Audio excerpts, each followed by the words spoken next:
I don't see what blade size has to do with anything. So I know, right? Hello, everyone. everybody. Podcast number Welcome. 110. Podcast 110. Oh yeah. Yeah. Okay. We've got Ameju in here. Yes. And Wilho. Time to ruin another stream. Oh boy. Oh boy. Oh boy. I don't know how you could possibly ruin streams. Don't put him up to it. Don't challenge him. I'm sure he could find a way. I'm not. I'm just kind of feeling it out here. Okay. Elias Kimbley, welcome everybody. We've got some new follows in here. We've got Eminem the Third, Tara Ya 2, The Lion 2, and Isaac 7945. Thank you so much for the follows, everybody. Yes, thank you. Welcome. Ho ho, Poo Poo Face, Jad the Mad. Kamalk. Elias Kimbley. Time to play God. Yeah, Jad the Mad, exactly.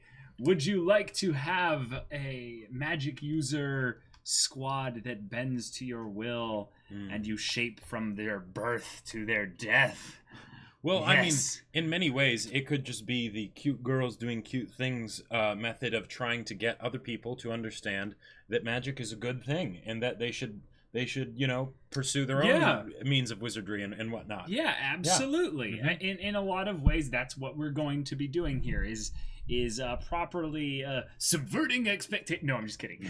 Is taking a collective bit of our creative energies, pooling them together, and we're going to tell an interesting, maybe beginnings of a tale, or at least scope out the outline of a tale of what would happen if a group of wizards came together and they just had a slice of life adventure. So, you're at this wizarding school, right? And there's this girl with huge boobs. I mean, some real badunkas. And this guy comes in with his massive staff. I mean, it's a thick, throbbing, veiny staff. I mean, yes, we can go there. I mean, you're the one that shamelessly went that direction. I mean, But before double we get standards started, great Duangs, thank you so much for the VIP support. You are amazing. Duangs. Thank you so much. And that name, it is truly a wonderful Duang. It is quite the lovely Duang indeed. Mm-hmm. Just like a picnic. Yes. Mm-hmm. Yep. Jad the Mad, I'll start. They were all born at a very young age. Oh my god, that's so deep. Yes. But is this r/I'm 14 and this is so deep? But seriously though, like Harry Potter, that was basically a wizard slice of life that had some other stuff in there, and it was fantastic. But why is it that we don't have any wizard slice of life nowadays? It's just, let's set up this person that has magic to show. The Demon King. Right, exactly. Because they're clearly the chosen one, and their magic is so much bigger than everyone else's, and, There's probably a lot of wizard harems out there, though. Not probably. There are. That's kind of slice of life. So many. So, what we'd like to see also is a return to form of the actual efforts that need to be taken in order to become wizards. Oh yeah, actually studying, not just being like, I shoot out a massive energy blast. Like what happened to the mystique of wizards? Of studying. Oh yeah. See, the problem was, Jacob, is that all these wizards got their damn smartphones and they're just like swipe up and now they have their wizard spells on D&D Beyond. But that was part of not an ad. But that was part of what made Harry Potter so awesome, is that it made the idea of going to school seem so cool. Right. The thing that we all hated. Right. Because Harry can complain about how he's like, I don't want to study for my potions class. Right. And then we, like Hermione, are like, shut your damn mouth, Harry Potter. You study your potions because you are privileged to be at this school. Right? Like, so true. Yeah. Like, what happened to that? I would love to see that make a resurgence, because I maybe agree. it's just the nerd side of me, but the idea of making that be something where it's even cooler than being a nerd is already today. Yeah. I made you the pot smoking rebooter, the 18th failed underling of Aul, the hillbilly bird boy. They backed Sauron or something. or what if you're at a school and you've got like the regular people, you know, but then you've got like the one person who's actually secretly studying necromancy because he's been preserving the body of his dead daughter and he's hoping to one day be able to bring her back to life. But Jacob, like, we have to make this YA, otherwise no one will be interested in it, because that's why we know all the Gen Xers and above, they don't read books. But then that character could just be the person of the week that they have to help with their issue, you know? And brilliant. You know, and that way they're not actually part of the main cast, so you don't have to worry about, like, you know, ostracizing your reading audience or whatever. Right. And Behanord, that is a great point. Hogwarts is so impractical in real life, though. The reason for that is because for the sake of drama, we had to kind of sidestep a lot of the narrative issues with regards to Hogwarts being an actual place. Right. So what if, instead of having plot, we just had our characters doing and learning magic stuff, and if you made it was just that, and like, but think about it, because a lot of the times the magic systems that are so like acclaimed in storytelling are more soft magic systems. Well, no, not even that. I'm talking about the ones that actually do feel like magic systems, actually fleshed out. Sure. But the stuff that those magic systems are doing, like I'm talking the Patrick Rothfuss's magic system, the Kingkiller Chronicles, you know, things like that, right? Sure.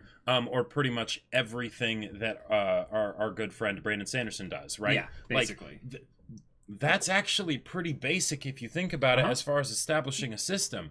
So, like, if you just did something that was slice of life, you could get into the intricacies of the system and have it really feel like this real fleshed out magic where you are learning along with the students, like, you know, that'd be pretty cool. I think that could be pretty cool. So guys, what we're going to be doing here, we're still letting everyone kind of trickle into the stream and stuff, is we're going to be talking with you guys, and much like we did in the past, I think we've done this twice now thus far. Yes, I believe the first time we did it was more along the lines of creating a story with more of a plot, and it was more of a plot outline. The second time we did it was making basically like a villain squad, like an edgy kind of evil alignment squad, and it was awesome. They were all a bunch of dysfunctional, like, you know, disasters. Yeah, exactly. But now we're going to not make into dump stat. We are not going to be focusing on our strength, brawn, and we are going to be making some smart boys and girls, some wonderful bookish folk that desire to study that which makes the arcane mysterious and magical. Yes. And that will be quite fun here. Indeed. So we'll have to design from the basic stuff, like a little bit of how the magic works, a little bit of the overall themes of the for overall cohesion and whatnot. And then we'll just make the characters. That will be the main thing for the most of this. Bits! General S.C. Patton with the 2,000 bits! Thank you so much! Oh my gosh, the campaign with my OP psionic character has sadly closed prematurely. TPK. Man. Slow post-raid after 5 years. To carry on the legacy of Sahel Uruin, can you design a wizard who specializes in having people join a telepathic bond and performing magic on his pact members while heavily mitigating range and line of sight concerns that would hinder other casters? Oh, interesting. Very curious. So basically, have a magical cloud. Like a network among the wizards. Like if you think about it, that would be incredibly powerful. And like the big reason that doesn't happen in other magical stories, other than just plot holes maybe, is that the wizards don't trust each other when they get to that high of a level. Yes. But if you had a slice of life group of friends that solved things through the power of magic and friendship, then something like that would make a lot more sense. I agree. Yeah. Which sounds awesome. Wilho, who is young and desires to study, the people that like discover that magic is real and that if they studied, you can then have telekinesis, the ability to, fold space, read minds, transmute objects, you would get pretty interested in studying. Well, and also I'm just gonna put that out there. Also, think about propaganda for the kids, right? Anime has shown us again that you can drive up interest in an activity by showing, cute anime waifus participating in the activity. Genius. So by having a bunch of cute anime Big brain waifus time. studying, even if it's magic, that just adds to the flair that will, save the next generation. He's not wrong. Yeah. He's not wrong. Yeah. Then what will we do with the characters? Tabletop campaign. The characters will then be plugged into the a Kyoto Annie work in our minds, right? Where it's just adorableness and and whatnot. The characters will exist in the same sphere that the villain kind of antagonist squad of bad guys that we made exactly exist. Our imaginations and our hearts. Yep. And I think part of this is also us, low-key wanting to remind you guys that Jacob and I have a D&D kind of slant, specifically Jacob. Just a little bit. A little bit. But also, we want to make our own stuff too. And we do this a little bit to kind of test the waters, keep our edges sharp, if you know what I mean. Like, and also to kind of showcase, like, it is easy to come up with characters stuff. And that having being in a place where you're collaborating with other people, like because me and Kib will talk about this kind of stuff all the time, right? But when you're able to throw ideas out there to other people and get feedback from it, it really does make a world of difference, especially if they actually are familiar with what it is you're talking about. Oh, Psychronia, you're a genius. I was mocking it earlier I was mocking and making fun of just the fact because of, we have the OK Boomer meme going around nowadays. But you might actually be onto something. We might just do that. That actually would be kind of fun. Imagine modern young wizards coordinating an epic large-scale collaborative spell via text and internet communities. Sure. The idea of, let's just make this modern. Let's use our current level of technology, which is in and of itself pretty magical. Oh, yeah. Like so Huffington Stories, the magic that they come up with is less than the level of technology. That we have nowadays. Right. Yeah. That would be pretty crazy. I think we can do that. And let's just give it a shot. This one looked interesting. Longa Meber. Magic is so cool and magical because it doesn't actually exist in the real world. If magic was normal, I would probably think studying magic is boring. Yeah, exactly. It's why a lot of people don't find it interesting, like science to study or whatever. Yeah, because math or what have you, they're like that just doesn't sound fascinating. Right. Your last Patreon rewards does say game show development, so yeah.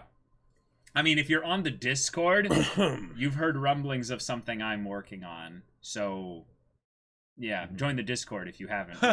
Imagine a Patreon service, kind of except you just donate some mana monthly. Wait. So it's literally a lend me your energy. So basically, if you had someone like the equivalent of like an Elon Musk wizard, and it's like, all right, I have ideas for a 13th level spell, This is even better than that. This is Mr. Beast's Save the Trees movement. Like crowdfunding for magic. Yeah, magical crowdfund. Okay, this is brilliant. Okay, so let's design the themes of this story and where we'll set it up for the beginning time.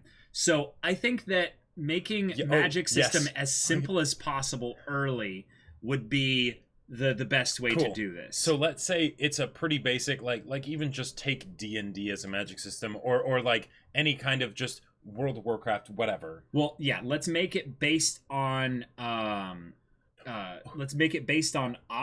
that need to be basically consumed into energy, which then gets translated via some motions, some verbal, slants or what have you, and then released into a spell. Okay, that could, sure.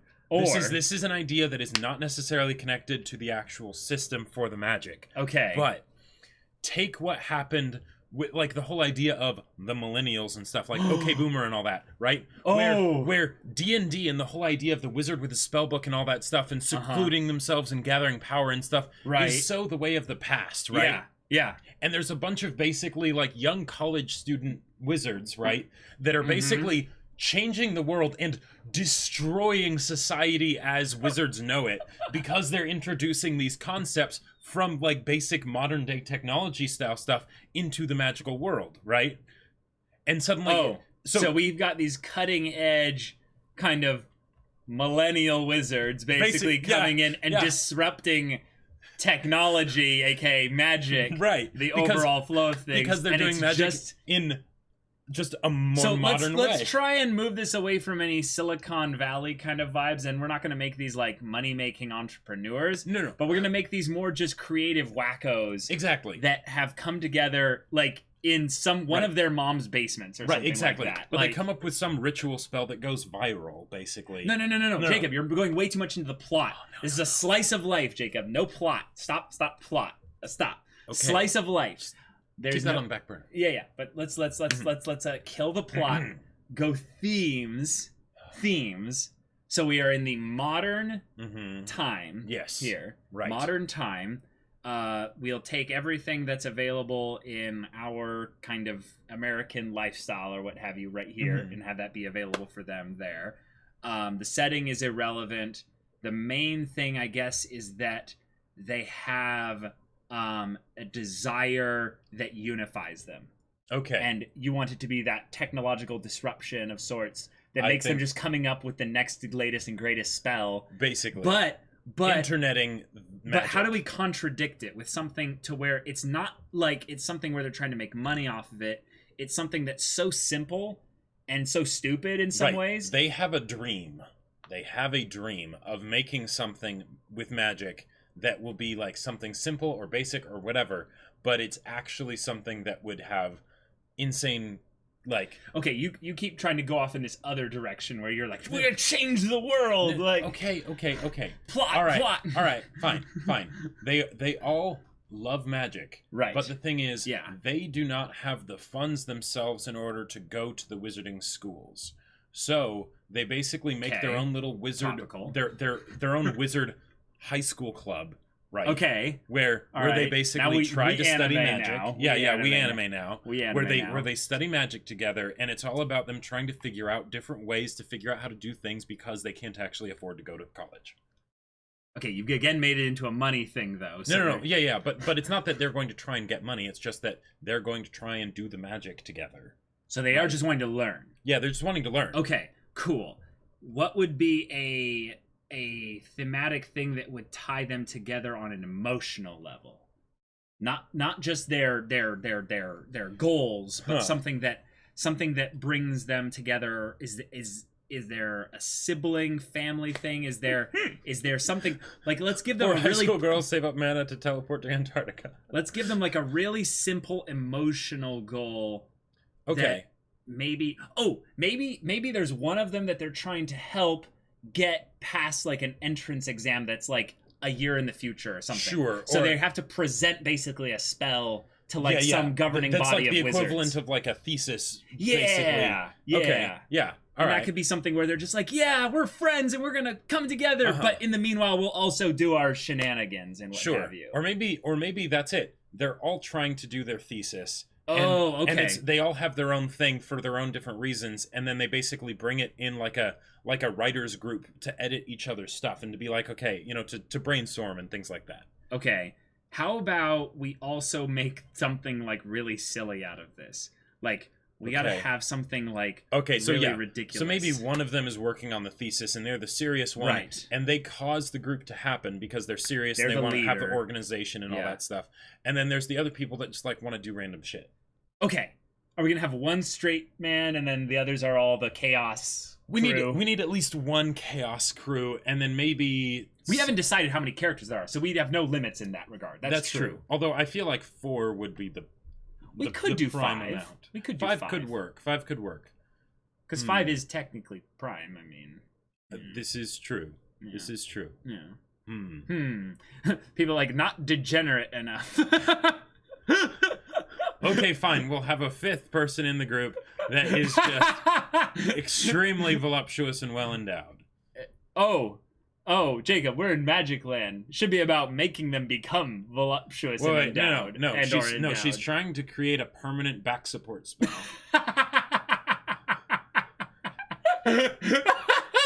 Although, actually, if this is magic, we could have them be all kinds of different races, too. So, there could be, like, the one, like, boring human, like, straight man of the group, basically, right? Right. And then you've got the you know, the fairy, the furry, the, you know, whatever, right? Okay. Okay. Cool. Oh wait, What? hold on. What? Familiars. I feel like familiars are then other characters then. Well, no, they're mascots. I feel like. Oh, so we have one familiar then, because they're a group. They need a group mascot or something. Or maybe it's their hodgepodge like abomination. They've like all worked on together, and they're like, we love it, and then they show it up and like it's ugly as balls. Yeah. Or maybe it's that each of them has a familiar, and the familiar showcases their true nature, an aspect of their personality. So the familiar for like the design now. So the familiar for the straight man is like a cat, right? A very prim and proper cat, right? And then you've got like the little ethereal unicorn with wings or something, and then you've got like the blob that's like just something like and then one that's just pure hentai, just tentacles and just amorphous shapes and just, you know, just sounds coming from it. Like that, I mean, that would be. Here's actually a good question: are we going for cute girls doing cute things, or are we going for slice of life, pervy nerds trying to make cat girls? Oh, I don't think they can both exist in this setting here, they completely cancel that. Yeah, they annihilate each other. So it couldn't be both. I think we should go for nerds trying to create cat girls more than waifus, kind of thing. There. Okay. You would go in the waifus category. I don't know, like because cute girls. I think cute girls. If anime has taught us anything, it's that the waifus are where true power lies. Okay, sure. So we're going to basically inspire an anime to exist that doesn't exist yet. Yeah. Cool. Yeah. Okay. So y'all, this is our setting. We are cute waifu girls. We could have a boy somewhere hidden in there. Yeah, exactly. And they are trying to help their leader, who has brought them all together because she sees something in all of them, and they all have that creative capacity to come together and work something out. And also, she very much is humble enough to ask for their help with regards to her project. But the problem is, once you get these 4 or 5 characters together, just chaos ensues. So, do we want to port in the A Place Further in the Universe cast, or do we want to port in? No, we're making unique characters. No, OCs, I know. Okay, completely. Yes. But like, as far as the way the characters all interact together, right? Do we want it to be something where, I don't know, something good actually comes out of it, other than the friends that we made along the way? No, Jacob. Nope, no plot. Anything, and they will be stuck doing this until the end of time. We want to basically give people a picture that these character dynamics could be eternal regardless of what they're doing. So we want people to ship everyone with everyone. We want everyone to be paired up in every unique combination. Cool. That's probably why 5 would be the best way to do it, because then it creates that odd kind of situation there. All right. So now maybe this is getting a little bit into plot, but there will be things that we will need. We will need a beach. We will need a dance competition. We will need. There are things. Too much plot. There are things that like I feel like we just need some weird room just to do things in, and then basically a place where they can sit and eat. Like, that's about it. If anything, the world doesn't exist outside of their whole little meeting places that they spend together. So then they like, if this were an anime, they spend like 10 minutes of the first episode talking about the different ways that they like to pronunciate the words for their spells and like do the gestures and stuff.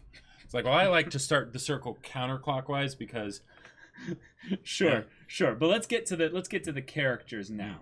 These characters have to be ones that each have their own specific motivation and their own specific thing that brought them here and is keeping them here beyond just their respect and heart-to-heart connection with the leader. Right. So should we design the leader first and then go out, or should we just go based on inspiration? Just hop them up from there. All right. So the leader. They want to make their thesis or whatever, and it doesn't necessarily even have to be a thesis. Okay. But it could be a thesis. But if it's not, it needs to be something concrete and specific. There needs to be a strong emotional drive for why they're doing what they're doing, right? Okay. Sure. So... okay, there's a lot of usual things we can do, but let's go off the beaten path here. Okay. Let's have this character like actually have their primary motivation be based on a flaw. like a really like odd personal flaw, like something about their own like arrogance or something, like something about them they want to stick it to people that they can do magic. Like someone said something to them when they were 7 years old. Someone told them that they watched too much anime to ever succeed at magic. Okay, all right.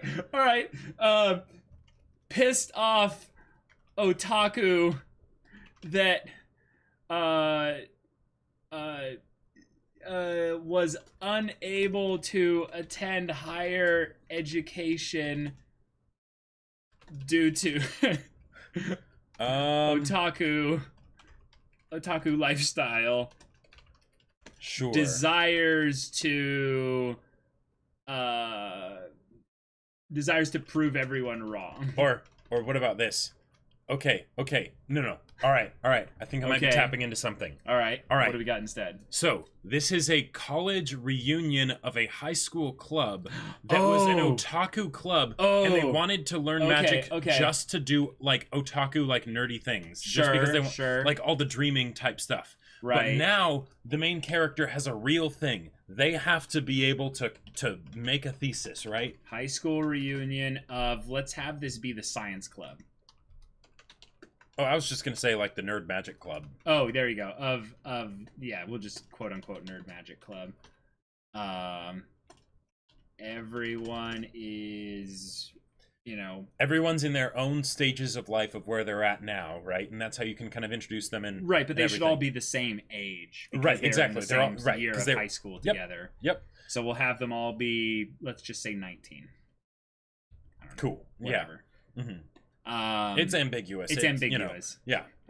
Everyone is legal. Well, right, no, but like the anime character where you're like, I'm not sure if you're 20 or 30. Right. Yeah. Everyone is legal. The big thing that makes them actually connect over this high school reunion is that what? One of them is making love potions and illegally selling them on the black market to earn money to pay for his or her tuition.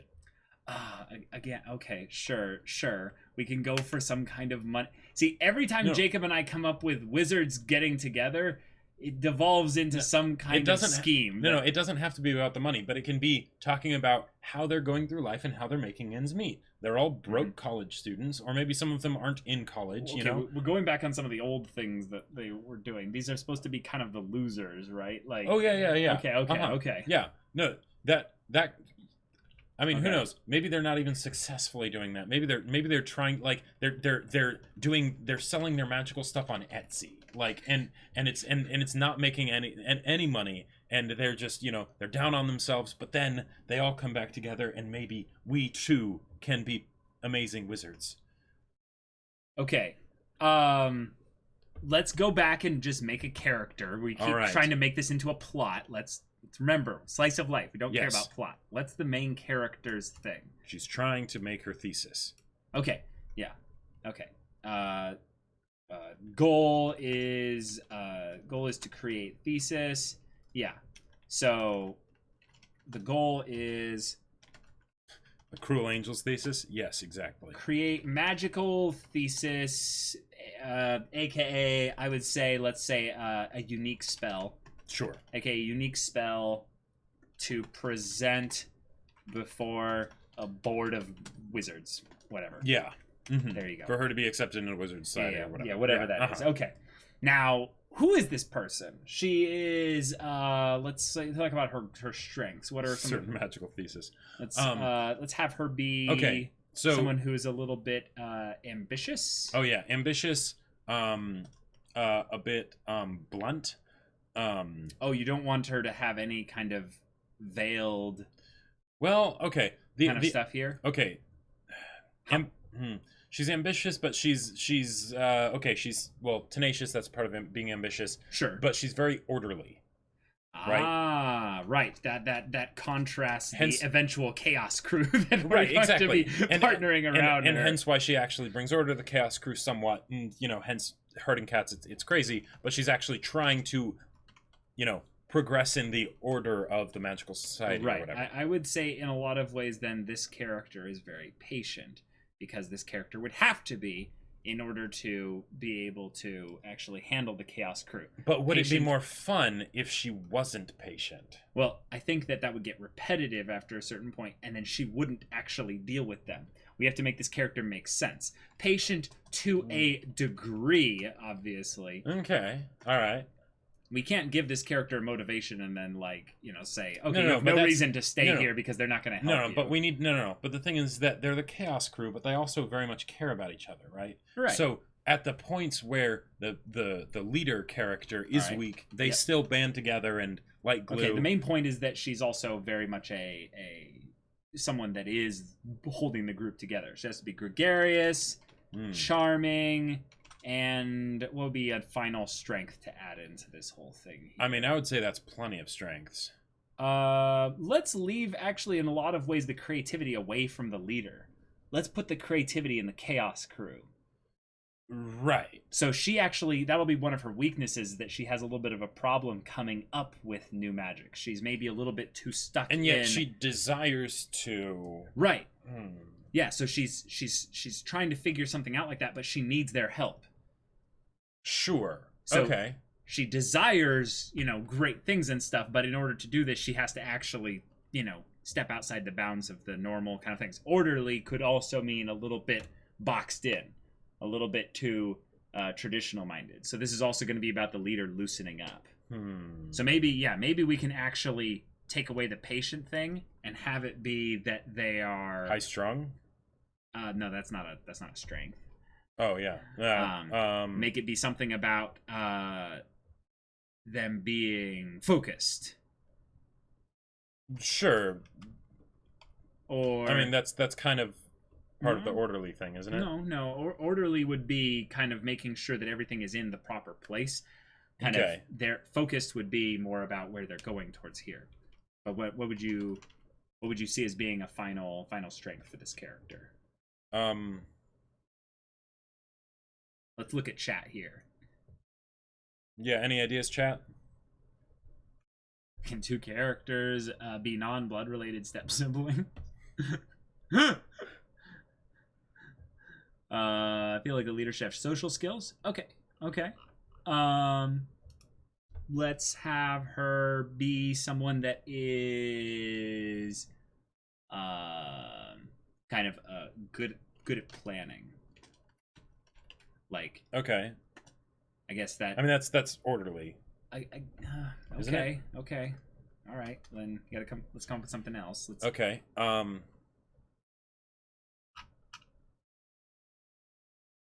What if one of them is inexplicably a sci-fi fan? I like it. Well, we can come back to this character. Let's maybe either come up with some flaws for her or come up with some of the stuff for the other characters. Yep. And then... Flaws. What do you got for flaws? Okay.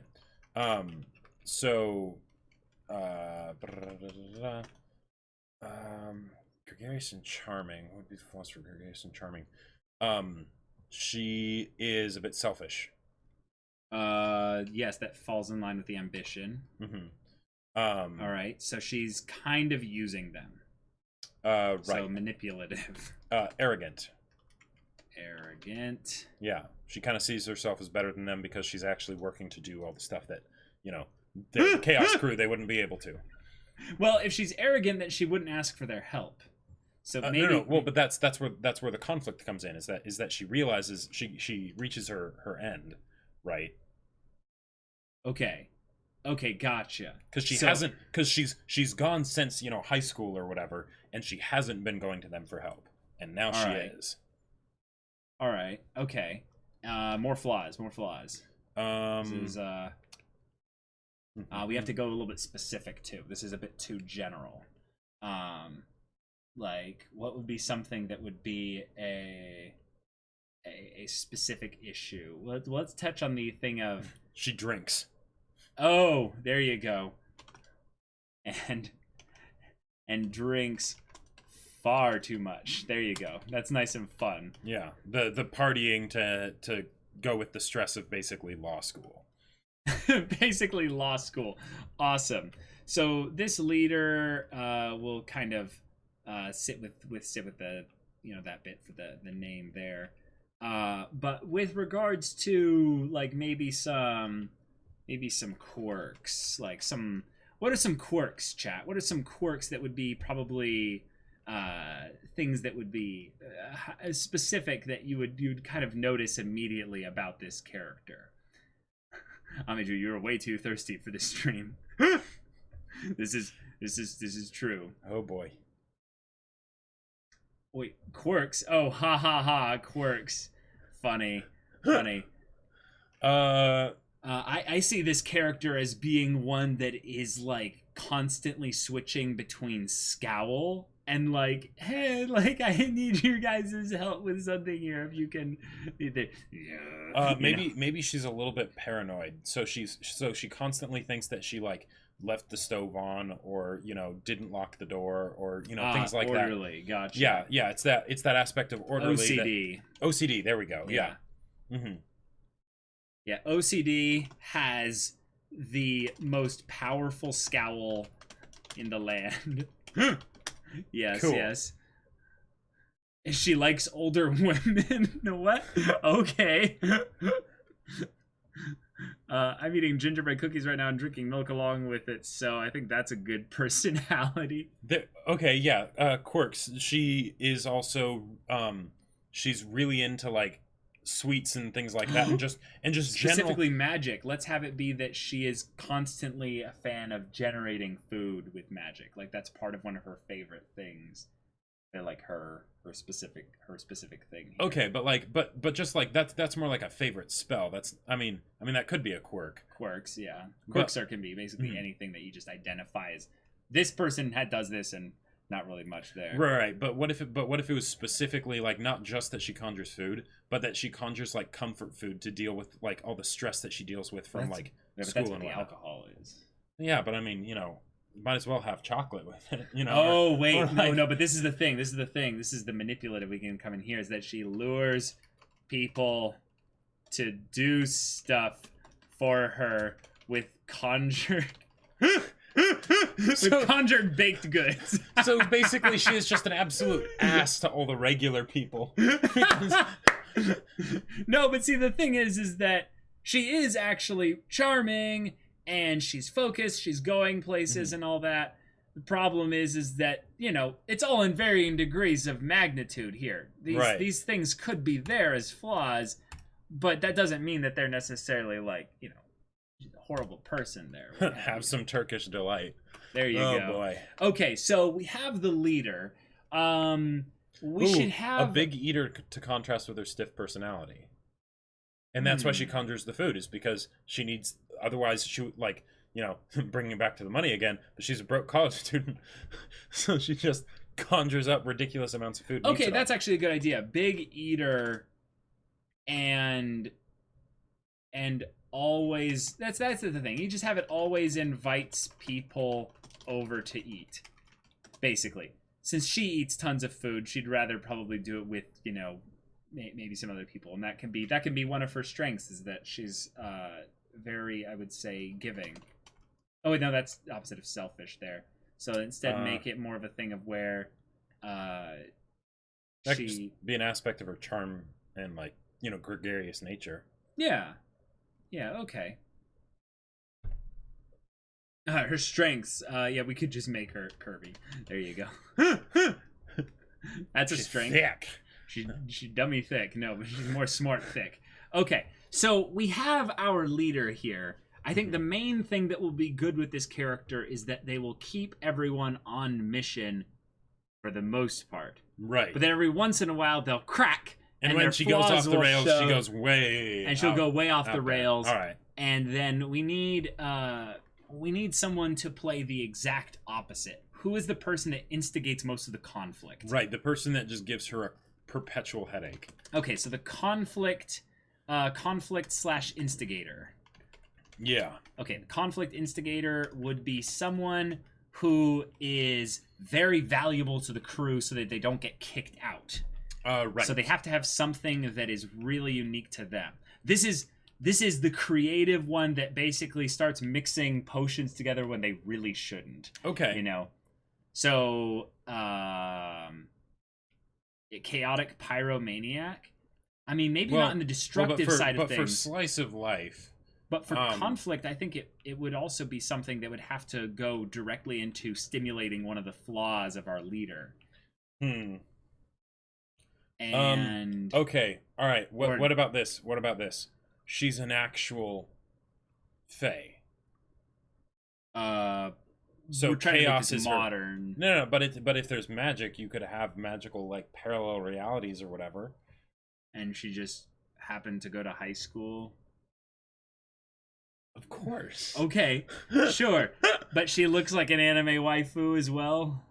Yes, but she's pure chaos is the thing because she's a fae. Okay, so she's very unreliable, but.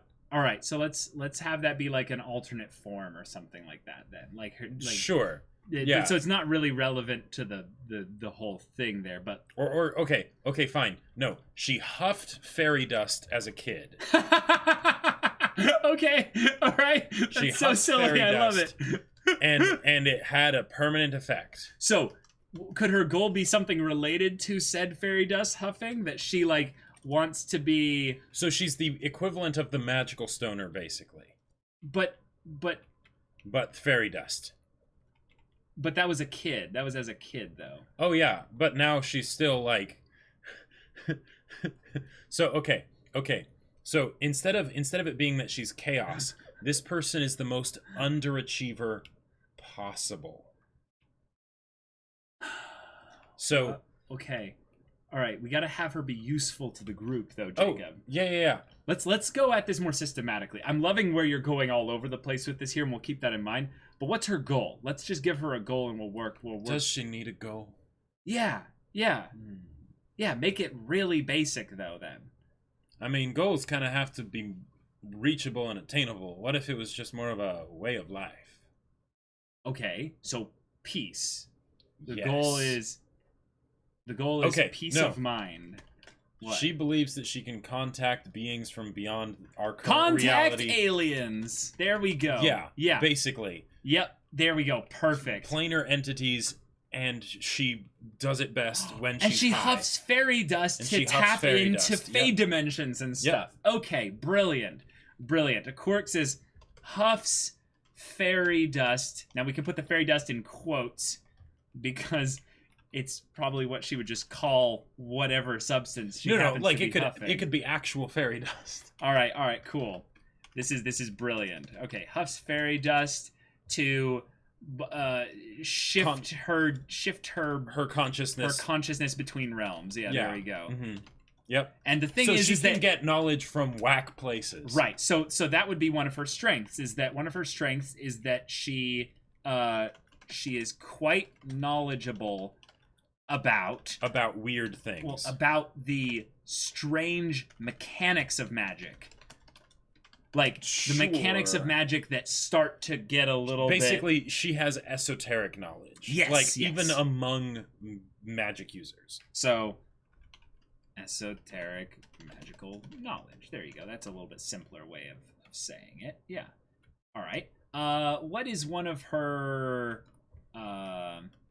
let's call her the one that would maybe be, well, actually this might be a flaw in some cases. Let's call her stubborn. She seems like the kind of character that wouldn't want to argue with you.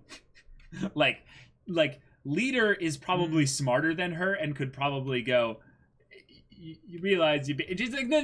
Shush. You know? What if we made it so that she was actually way smarter than the leader, and that infuriated the leader? Oh, brilliant! Yes, because the leader is hard work, exactly, and this is natural talent being squandered according to the leader. So, right, okay, naturally gifted with knowledge. Well, no, just say naturally gifted. Naturally gifted, but let's make it with a naturally gifted mentally. Like, well, yeah. Mm-hmm. And okay, this is hilarious. Yes, like a Jack Sparrow kind of smarter, dumber but more brilliant. Yes. Right. Yeah. Yep. Low wisdom. Everyone here is smart. That's the thing. We're probably going to make everyone here pretty smart, but there will probably be a tier list in intelligence as far as things go. Yeah. But this is the lowest wisdom user of everyone here. Oh, flaw. Okay. Yeah. Can't coherently explain much of the esoteric knowledge. Yeah, can't coherently communicate. Right. Yeah. Can't coherently communicate findings. There you go. Yeah. Because because magic, it's all very technical. They're wizards. They're studying, and she's like, okay, so I figured something out. You know when you feel the boing and it just kind of right, exactly. Yeah, and then you just like, ah! And it's there. No, I don't get it. Yeah. All right. What's a good strength of this character in a personality side of ways? I would say that maybe they're a bit. She's very understanding. Very She's good. She's a great listener. Very understanding, good listener. No. She is the best listener. The best listener. And let's have there be something actually kind of sweet about her. Like, I would say, if anything, she... I don't know. She probably has a great laugh. Has a great laugh. Sure. Oh, tickle bitties. Let's put that under flaws. No. Oh my gosh. This is great. Huffing Fairy does cause her to phase between different status effects perpetually. You might be having a conversation with her and she just turns invisible because that's her status effect for the day. Sure. Hey, there you go. She knows all the old wives' remedies to magical problems. She doesn't know how they work, only that they do. I think we should save that actually for another character. That's a really good one, though. I like that. Okay. Wow, this is genius. How did you come up with such a thing? Little dude, I don't know. By the way, can we have a magic pet in the group? Yes, Spaghetti Queen. We'll be having familiars. Yes, for the characters. So don't worry there. I'd say another flaw of this character is that they are not focused. They just definitely not. Oh yeah. Complete lack of focus. What's focus? Which is interesting because if they're a great listener, it's not that they're actually hearing everything the person is saying. Is that they're feeling kind of the emotion on this. So yeah, they might not be able to tell you any of the words you said, but they completely understood where you were coming from. Let's have the huffing stuff and the interdimensional traveler like muck with one of her physical things. So 0 depth perception. So random. No. I'll tell you, Jacob. When you lose your depth perception, everything screwed. is wrong. It's so bad. It's so bad. Okay, that's a brilliant set of flaws. Right. So we've got our conflict instigator, what about whose goal is to contact aliens and shift planar travel. Maybe has esoteric magical knowledge. I'm just going to list everything off here. Naturally gifted mentally, very understanding, the best listener, has a great laugh, but is stubborn, can't coherently communicate findings, complete lack of focus, and 0 depth perception. What if we swapped out being stubborn for no object permanence? No, that's too much, I would say. That's too much. Oh boy. That's a bit crazy. And then the quirks is that she huffs fairy dust to shift her consciousness between realms. Okay. And let's have one more. And I would say maybe has no sense of personal boundaries. Sure. There you go. What if she also watched reality TV from the different dimensions? What? So the reality TV that the people in that dimension watch? Exactly. But people in other dimensions might not have TV. No, they have their equivalent, right? It might be some ongoing play or whatever, and it's like The Bachelor, but in the Feywilds.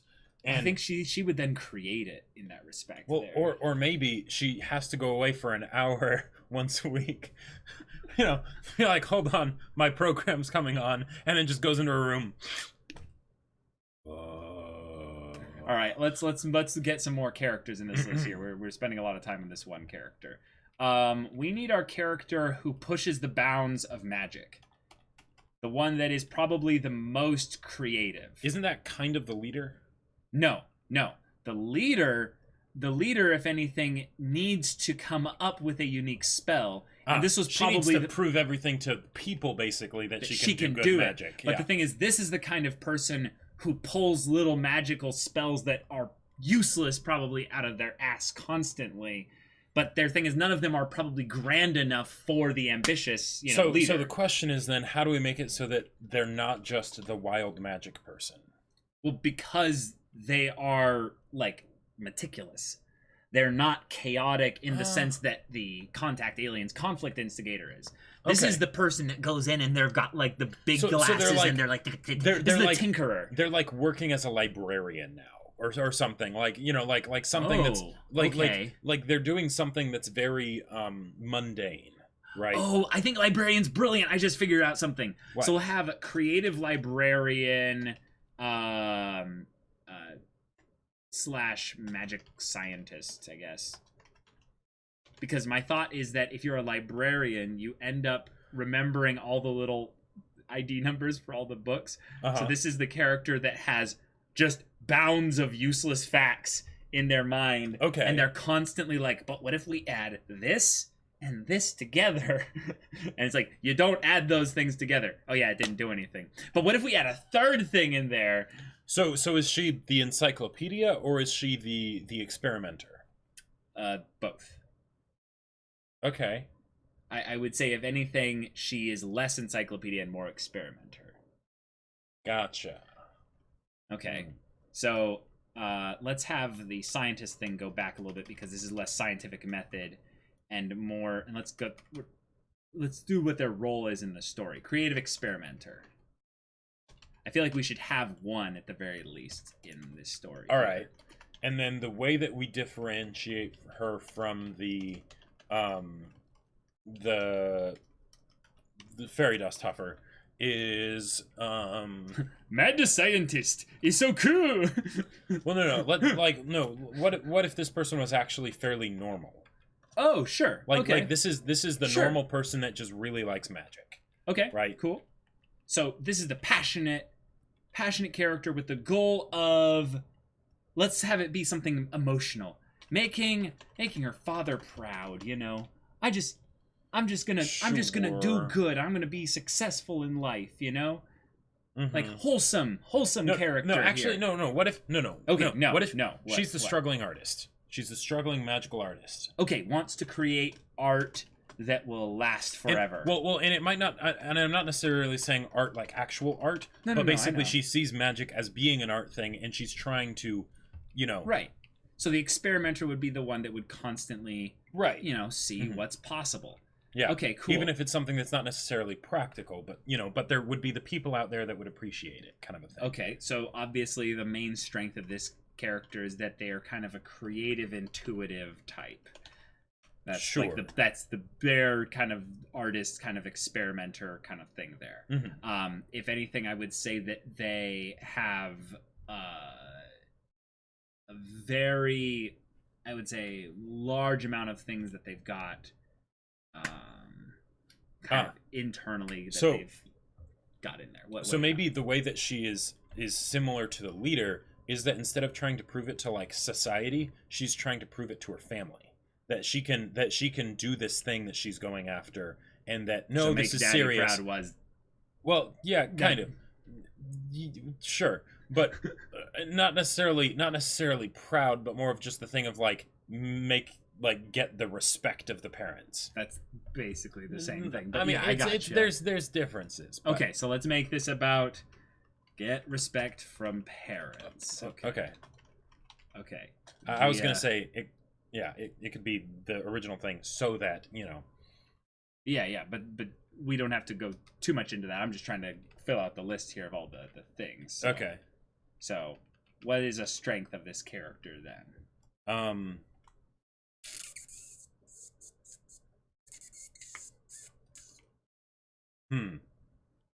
Okay, chat.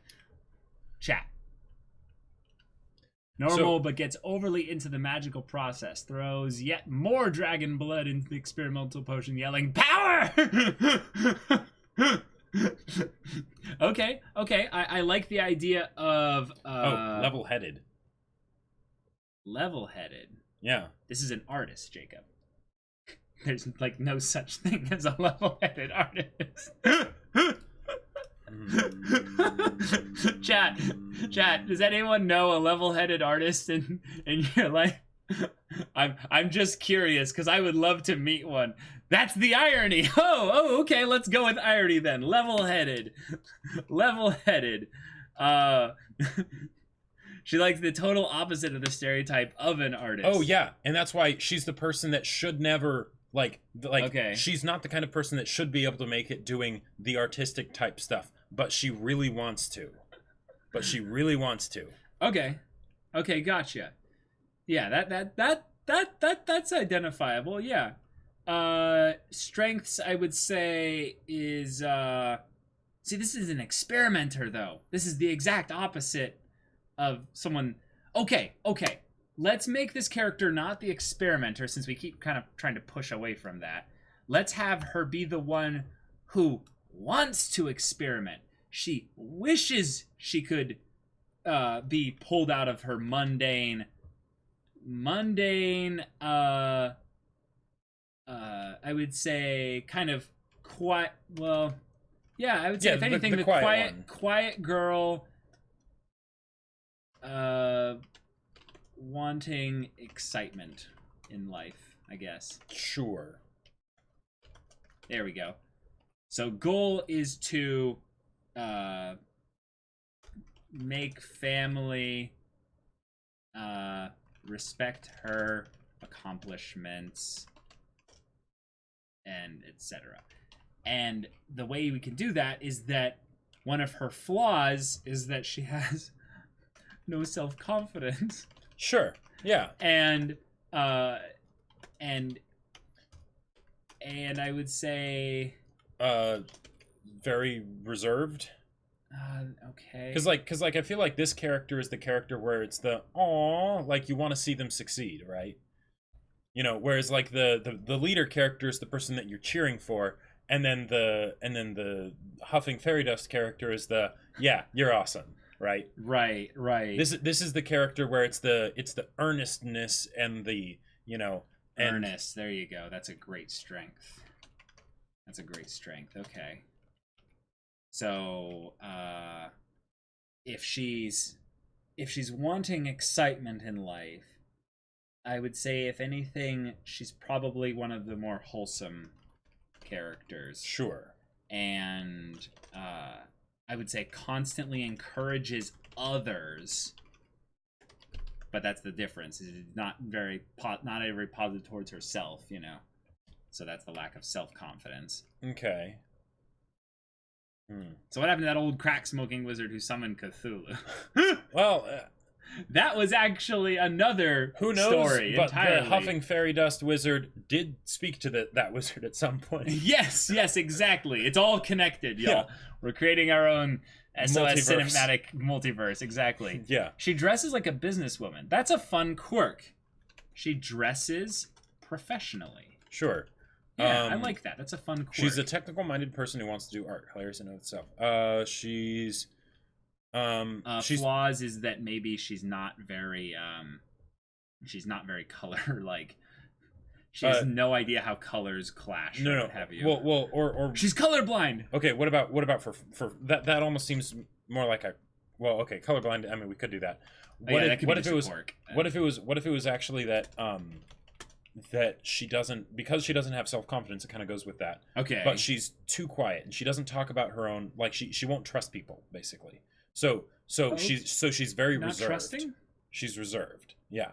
I don't really like that flaw here, because if her goal is basically to kind of transition out of that, I would say in some areas not having self-confidence is probably enough there. If she's also like, you know, kind of quiet and stuff there, I mean, she wouldn't encourage other people then, like. Well, yeah. Mm-hmm.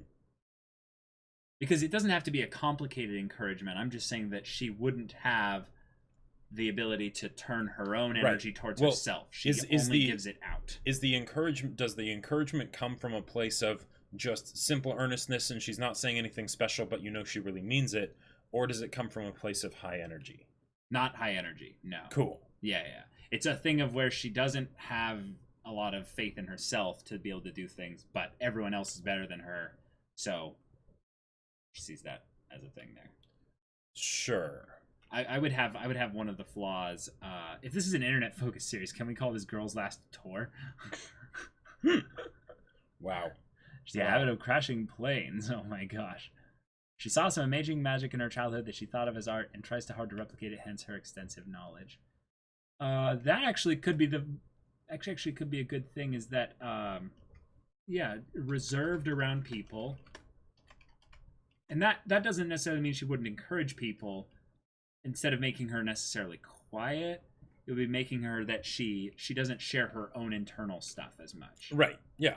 Okay. Let's have another flaw be, I guess, then secretive, maybe a little bit. So she's got things that she just doesn't share with them. That fits around reserved as well, but it would be a bit of a problem. Like, it would actually create, because I would say reserved around people isn't necessarily a flaw, as hard as like secretive would be. So I guess that's more of an extension of that. What's a different type of, because all these flaws play in together a little bit. What's a completely different flaw that? Yeah. I would say, if anything, this is maybe channeling a little bit of Haruhi, but she doesn't have Haruhi for this character. No, yeah, because this is basically going to end up being the girl that constantly is put upon by the leader, you know. Oh. Yeah. Oh, so, gotcha. Yeah. Doesn't know how to say no. Yeah, doesn't know how to say no. There you go. All right. I would say a final quirk of this character is that maybe if anything, she really comes to life. Like, there's something about her magic that she really, there's something really about her magic. Okay, that, how about this?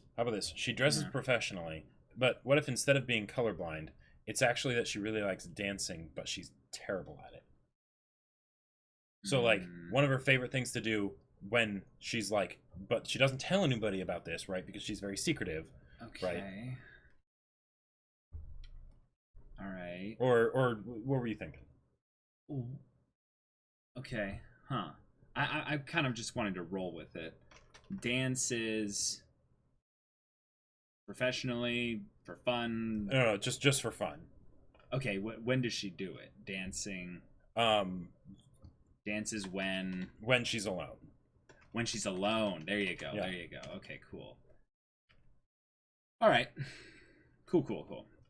We need a character here that is, I would say, not the kind of character that blows things up, and not the kind of character that yells, or the character that's quiet. I feel like we straight up just need a Genki girl. Oh. Well, I would almost say the leader is straight up the Genki girl. No. I think the leader's the tsundere. The leader is the tsundere? Okay. Yeah. All right. So we need passion. Yep. Raw passion. Passion, the character. Yep. Okay. So passionate character. Well, let's just say this is the character that is the most excited about magic of everyone here. Okay, and they became a teacher. Teaching like elementary, like little kids magic. Passionate elementary teacher. There we go. Okay. So this is the character whose, I already know what their flaws are. This is great. But as far as their strengths and their goal, what would you say comes to mind first here? Their strength is that they're a real bleeding heart. Oh, yes. Everyone matters. Everyone matters. Real bleeding heart. Yep. Everything in their description is going to have exclamation marks, too, because they're passionate. They watched GTO. No. That's a quirk. Let's just have that be a quirk. Sure. Wants to model, what was his name? Onizuka wants to model Onizuka as a teacher. So I guess her flaws is maybe that flaws is that she's F the rules, basically. Sure. Well, and also she doesn't have a good grip on like practicality, right? Yeah, so loud and impractical. Right. And a strength of that can be she's a dreamer. She's a dreamer through and through. Okay, so that'll be one of her strengths. So she's constantly thinking she's going to have this big impact and, and do all this stuff. Dreamer and sees... And maybe she does. Her actions... Well, no, I guess huge dreamer. Yeah. And desires that everyone... Oh, no, that's more of the... That's more specifics, yeah. Huge dreamer. Let's put a little bit of kind of the optimist kind of thing in here. Optimism to like unbound, unyielding optimism. Yeah. There you go. What the? That's not why. There we go. And what would be another strength? Chat. Can she randomly JoJo pose? You know what? Yes, this can be the this can be the weeb character basically. Yeah. Wants Samala Onizuka as a teacher. JoJo poses for fun. Oh, that's one of his strengths is athletic. Obviously, it's a Genki girl, so athletic. Yeah. And okay. And courageous, I would say. Sure. There we go. Yeah, fiercely courageous. Yeah. Cool. It's so funny how easy it is to come up with this character, whereas the other ones we were like kind of struggling because we all know people like this. Mm-hmm. Like it's really funny. Oh my God, General C-Pat with the 500 bits. Has a comatose friend or family member after an accident. Works on telepathic bond thing to stay in contact with them and make sure no one else they care about is ever out of reach of help. Oh wow. Oh. Yeah, dang. Okay. I think we're going to get into their magical proclivities next here. But let's give her a goal. Passionate elementary teacher. So I feel like this one should be general because... Right, because it's too big for her. It's too big, right. So she wants to basically... change the youth of Japan. In a positive way. We've just already determined, yes, this is straight up anime. So, Japan. Yeah.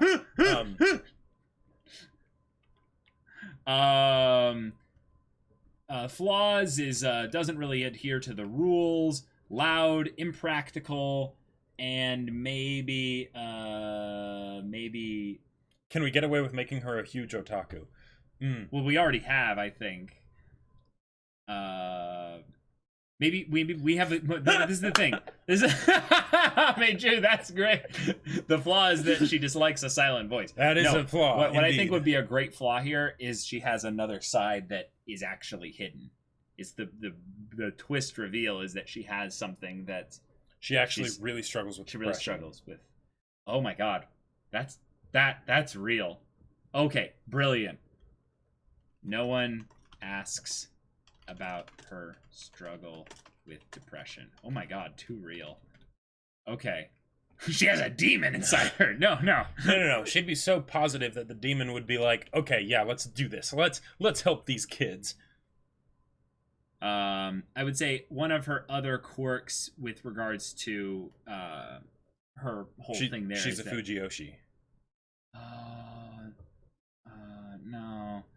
No.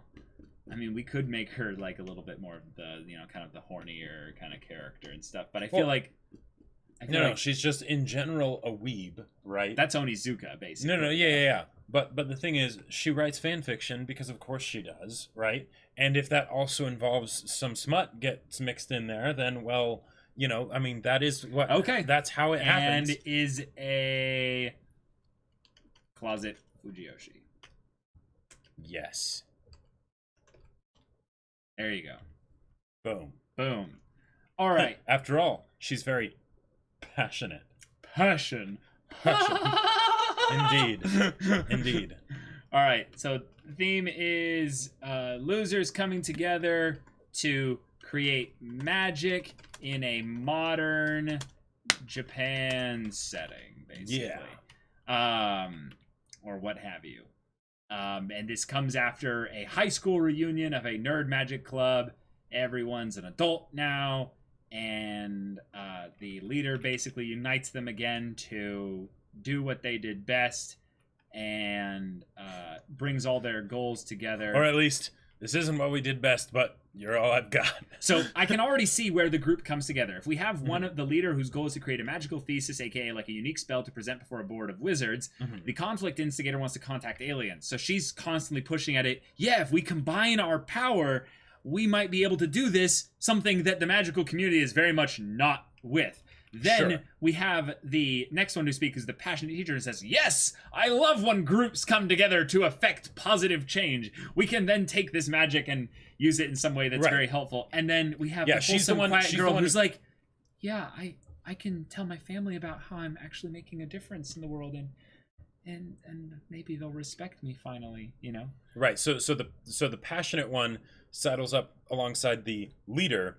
Okay. Very quickly, because it's the yeah, you're wanting to do this, awesome. You're trying to go the distance. You're trying to better yourself. Yeah, let's go. We're all gonna be alongside with her. And the yeah, right. And then the what you said for the shy one, and then the hippie one is like, yeah, sounds great. Wait, this actually might be a great way to have a fifth character in there that's not one of the things there. Let's have, because the leader is obviously the kind of person that would kick things into shape in life very early. They're already married.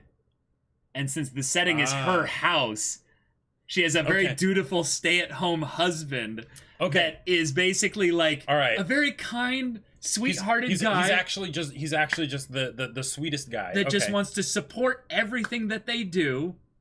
And yet they have to figure out how to make it so that he doesn't like call the police on them as well every once in a while, because he's like, I am not seeing any of this. Right. Yep. So now we have the model stay-at-home husband. I got it.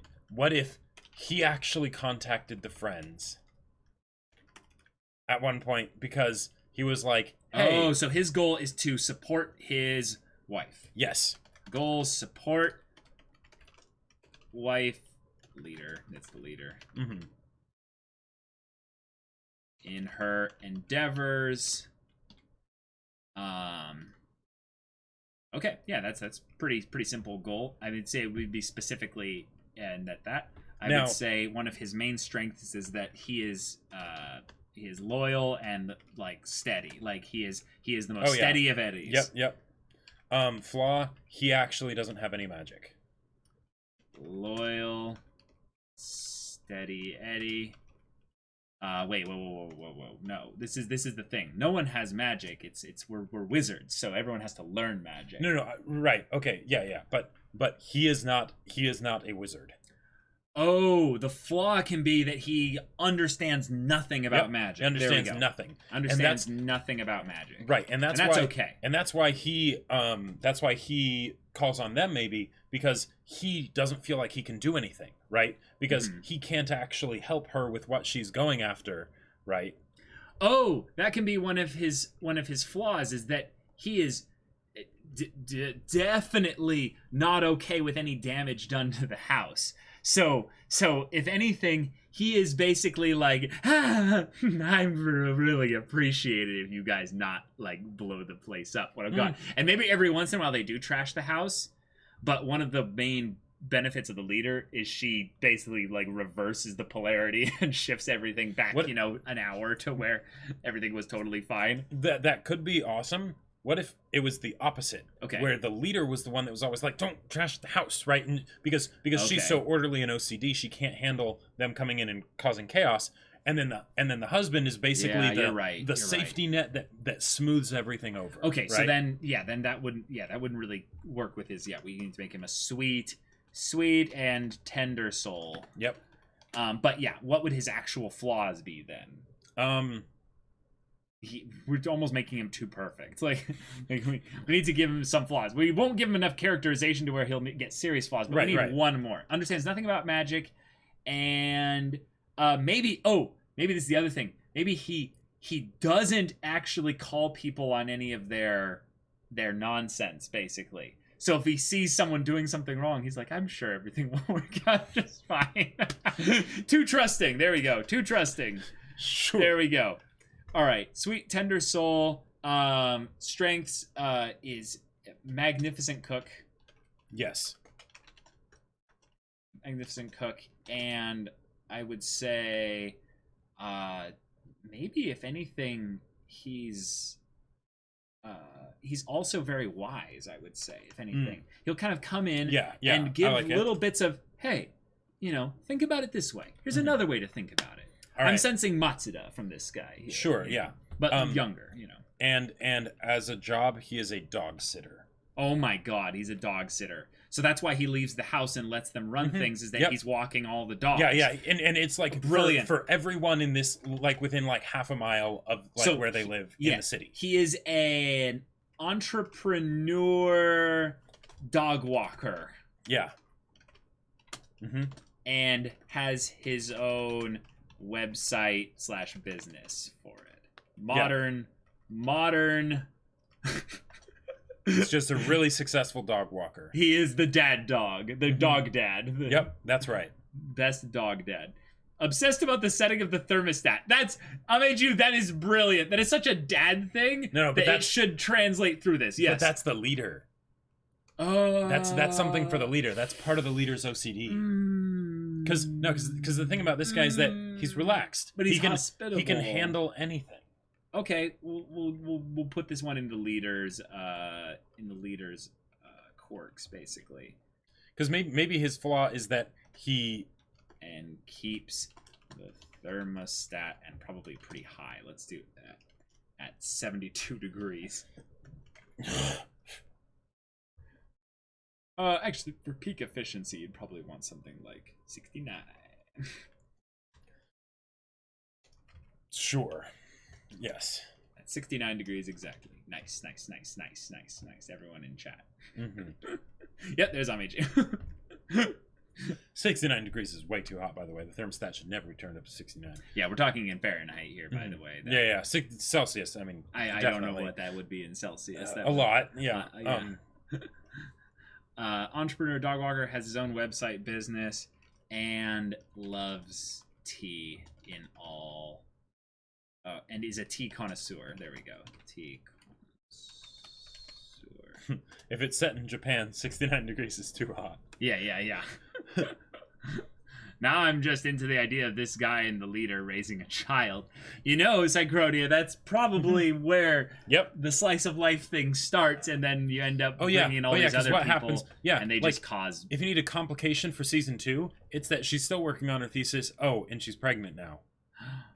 No. And then all of the friends are like, okay, we're going to make sure that everything goes just fine, right? The only way we can develop a female character is make her pregnant. No.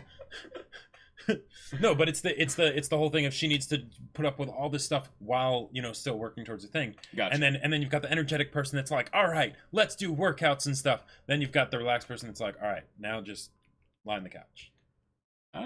Sure.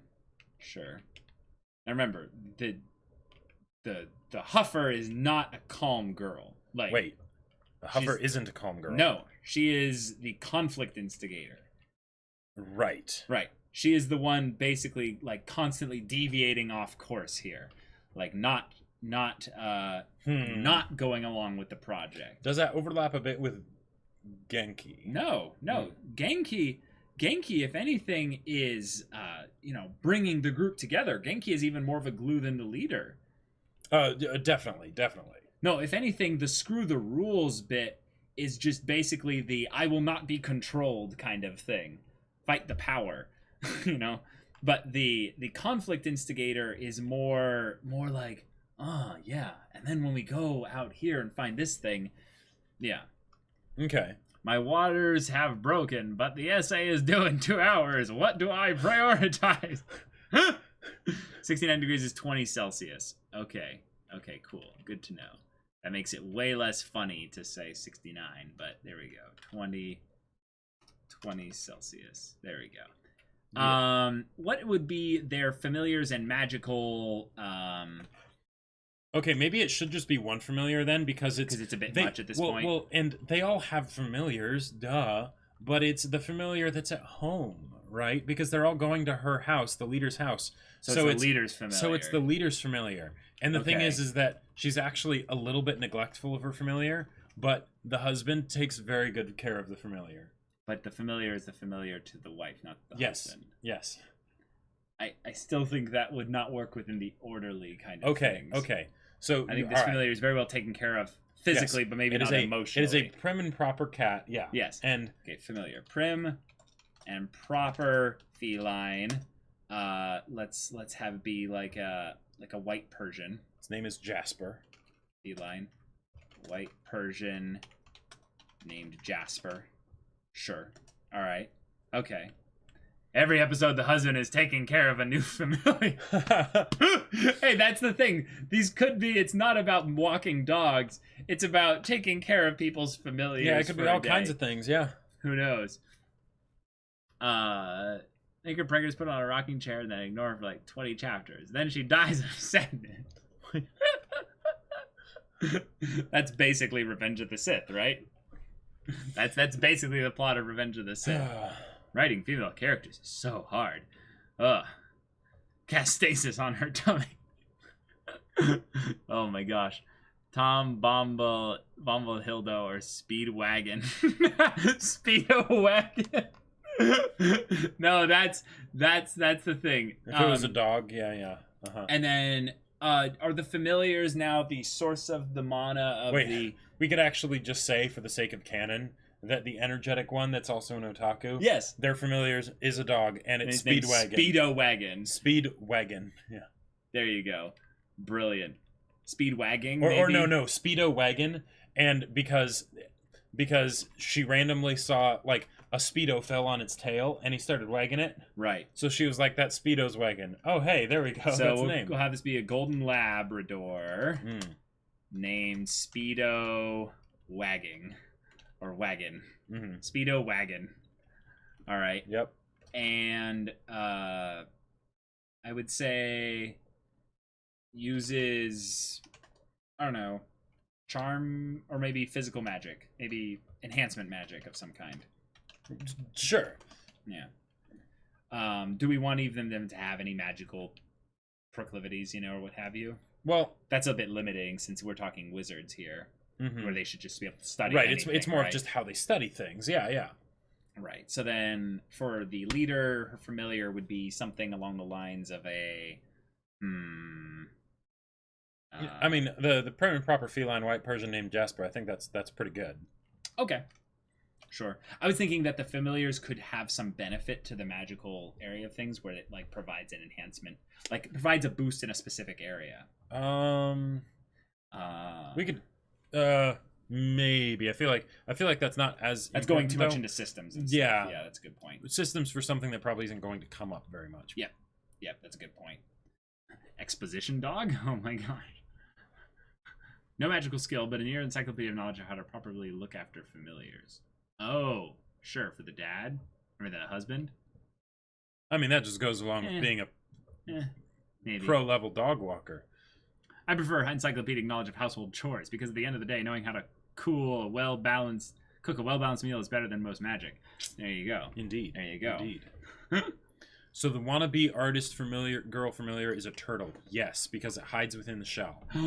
Oh, yes. Of course. Brilliant.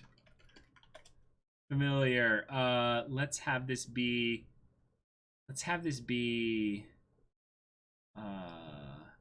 a small turtle. Oh, definitely. Yeah. Small turtle. Named. I think it should be named. I think this should be a girl. Named. Let's have it be more along the lines of what she wishes she could be. So the name is something more. Yeah. Something more. Yeah. Artistic and whatnot. Felicity. Sure. Okay. Yeah.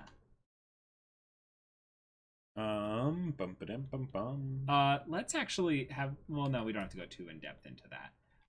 For the conflict instigator, she has like the dumbest, weirdest, Cthulhu monster familiar. Either that she like wrestled from some dimension that she's not talking about anymore. Or she has a sloth. A sloth. Although if she, like. I feel like she should have an abomination as a. All right, so she's got some tentacle monster, right? Familiar, yeah. a baby beholder. Yes. Yes. Yes. Yes. And she's calmed it down. It's no longer super paranoid about. Well, no, you could say that because it's her familiar, it's beholden to her. Yes. Okay. Okay, that's brilliant. A sloth that works out daily. Oh my god.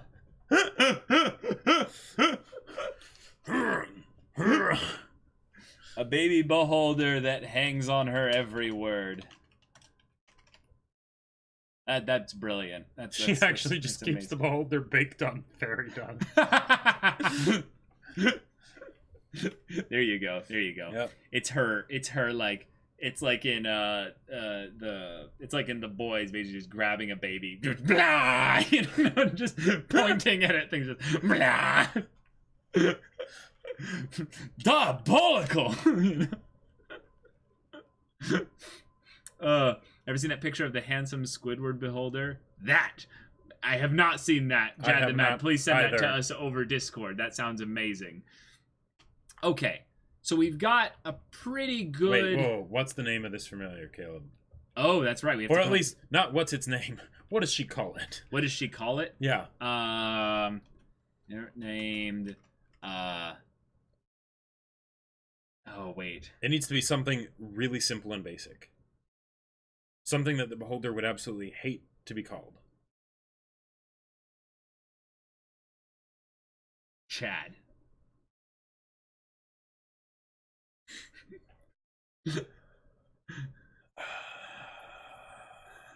Mike, Douglas, Cutie Pie, Jail Crow of Mando. Kyle! Kyle is the name. Absolutely. Yeah, there we go. Absolutely. The most important thing with the beholder familiar is to bond with it super young before it opens its eyes. So anyway, he started blasting. Everybody hates Kyle. No, except our beauty is in the eyes of the beholder. Yeah.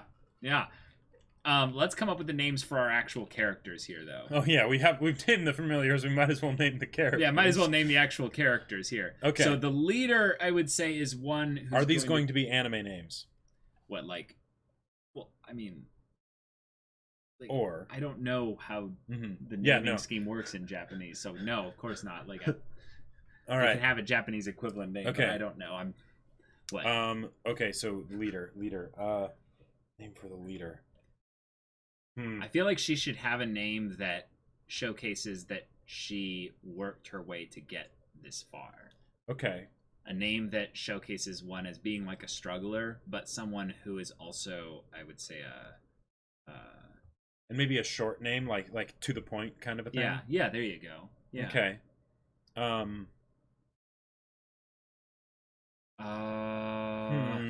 Yeah, naming characters is tough. Like, it's the worst part in or the hardest part in a lot of ways. I usually just spit out names and then adjust them later, but it's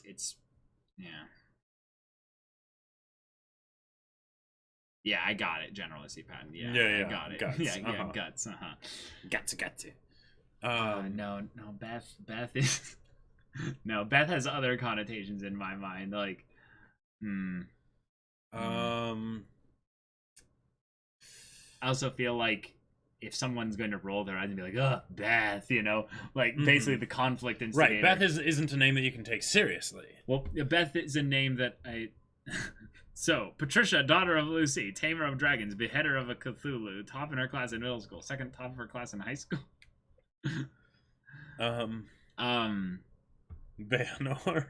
Alex actually has a lot of potential. Yeah, I like it. Huh.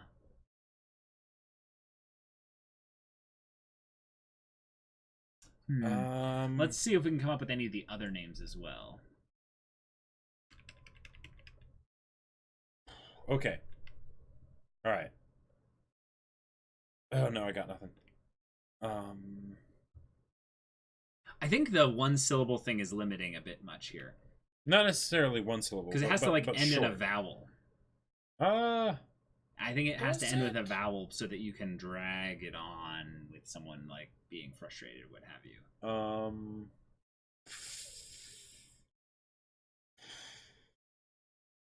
Amy. That's 2 syllables. Wait, someone said Faye earlier. That might work. But I mean, then it's just a Bebop reference. But I mean, there are other people named Faye, Jacob. Wait, yeah, and there's one person that actually talks to the Fae. That just get funny. Yeah. Let's go with something that's maybe a little bit more simple. Let's do like Taylor. I'm liking these names that are a bit androgynous, something that goes a little bit more that could be male and female. Maybe Taylor would be the perfect one for the shy one. Why? Because it's very Taylor. When I think of Taylor, I think of the name as being very kind of ordinary. Yeah, that's what I was thinking. It should be perfect for the leader because they're not supposed to be anything special. They're supposed to be someone that kind of works their way here. But I would say, if anything, the quiet one is one that has a lot of maybe the inner beauty and a lot of things that are hidden within. So it should have maybe a little bit more of mystique to the name or something like that. Unless that's based around her family giving her a boring name. Right. But yeah, let's go with just for now, Taylor for the leader. Sure. For the conflict instigator, Felix for the conflict instigator, maybe. No, definitely not. Betty. Betty. Oh man.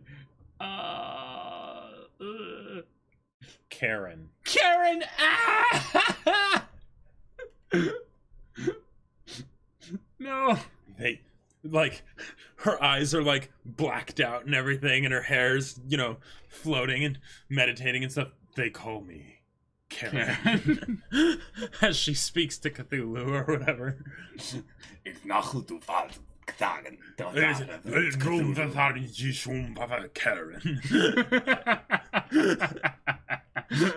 Karen with a C because she cares. Nah, Karen with a K. There should be all the negative connotations possible. Luna has good potential here. And I don't mind the Harry Potter connection or the obvious moon connection there.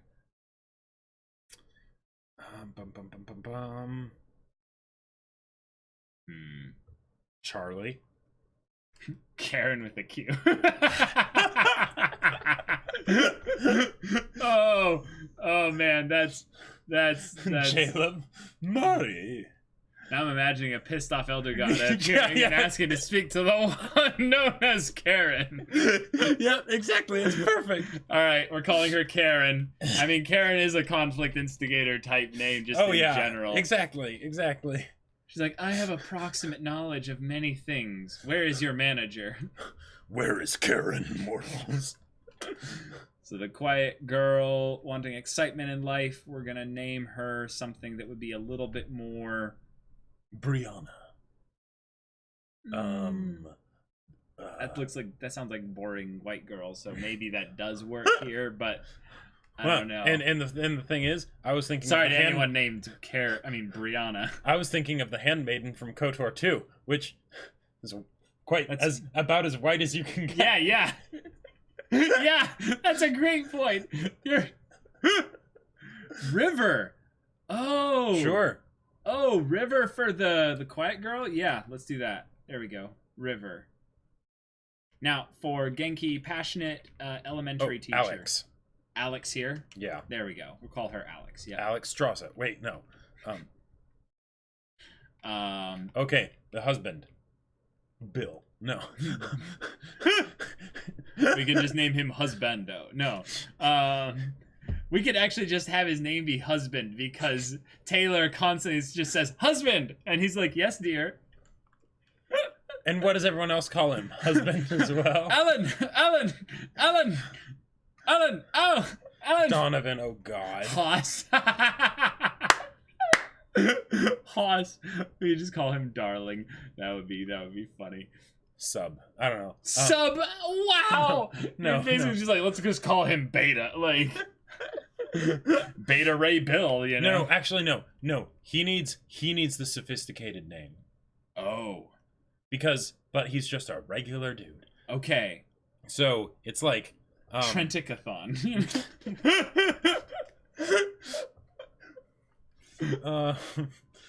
Haus del Gato.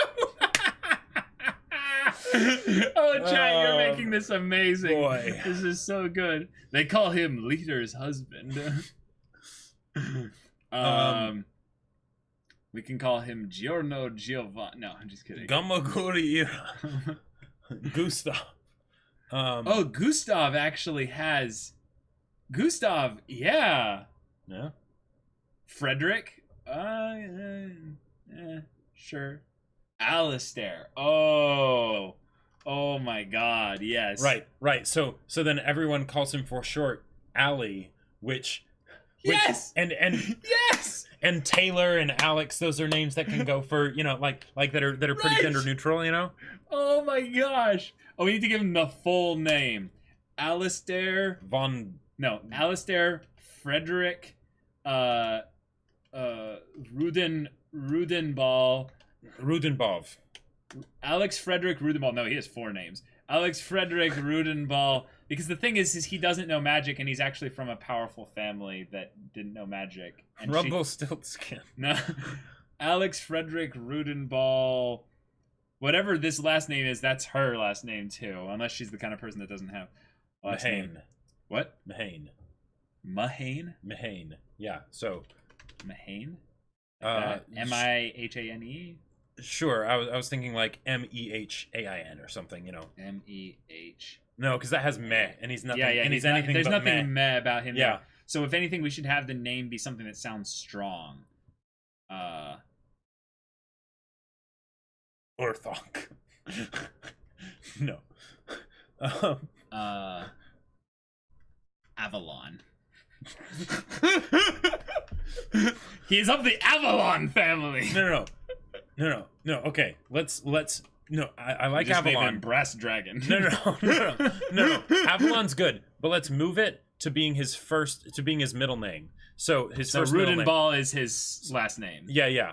Alistair Avalon Frederick Rudenball. Yeah. Brilliant. So she's Taylor Rudenball. Wait. So she's very Rudenball. Wait. Rudenball. I don't get it. Rude. Like it starts with rude. Yes, rude. Rude something else. What's ball mean? Ball they have a connection to demons from their past. There was like a warlock. Rude and demonic. Yeah.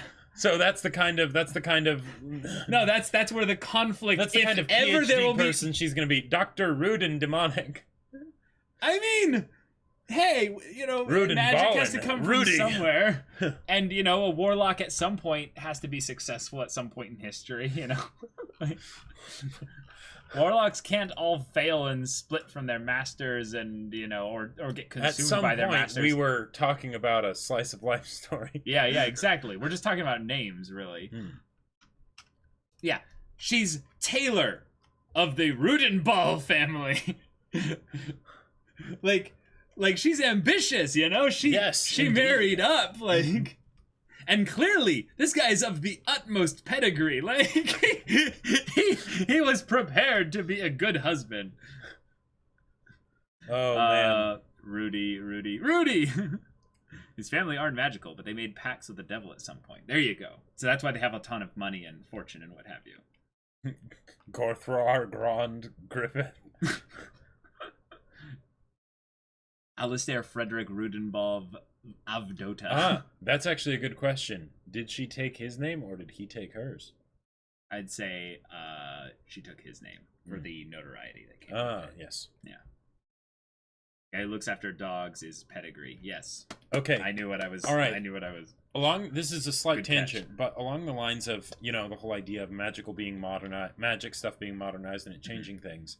Right. Instead of warlocks having a patron, they have a Patreon.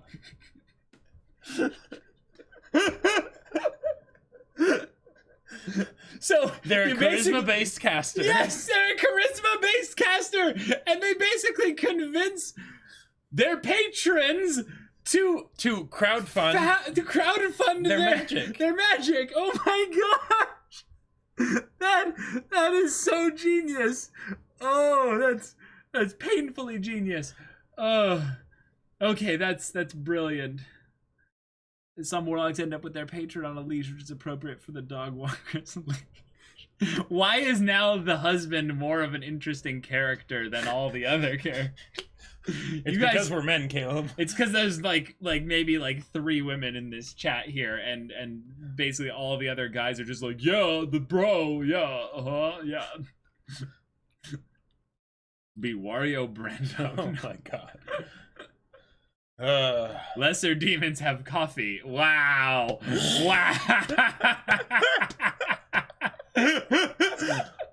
Oh man, that's great.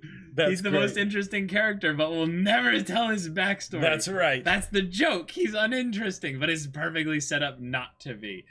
Yes. Right.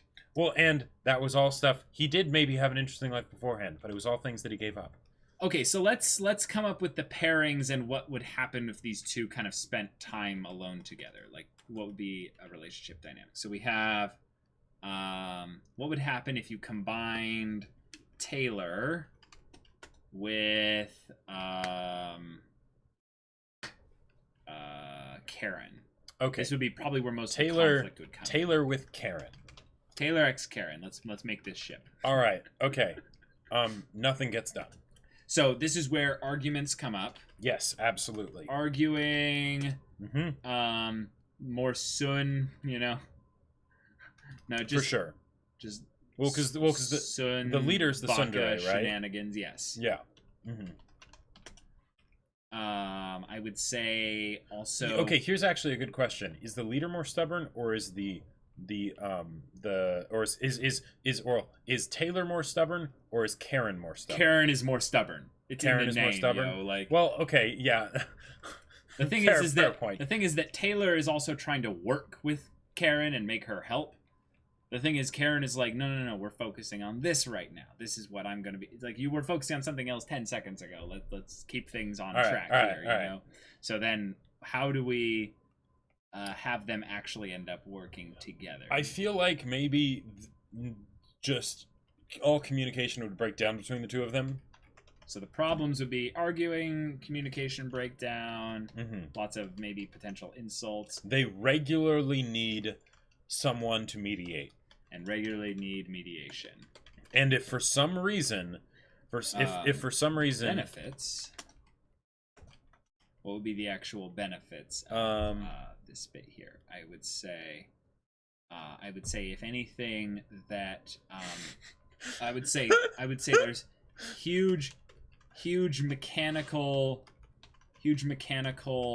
discovery potential.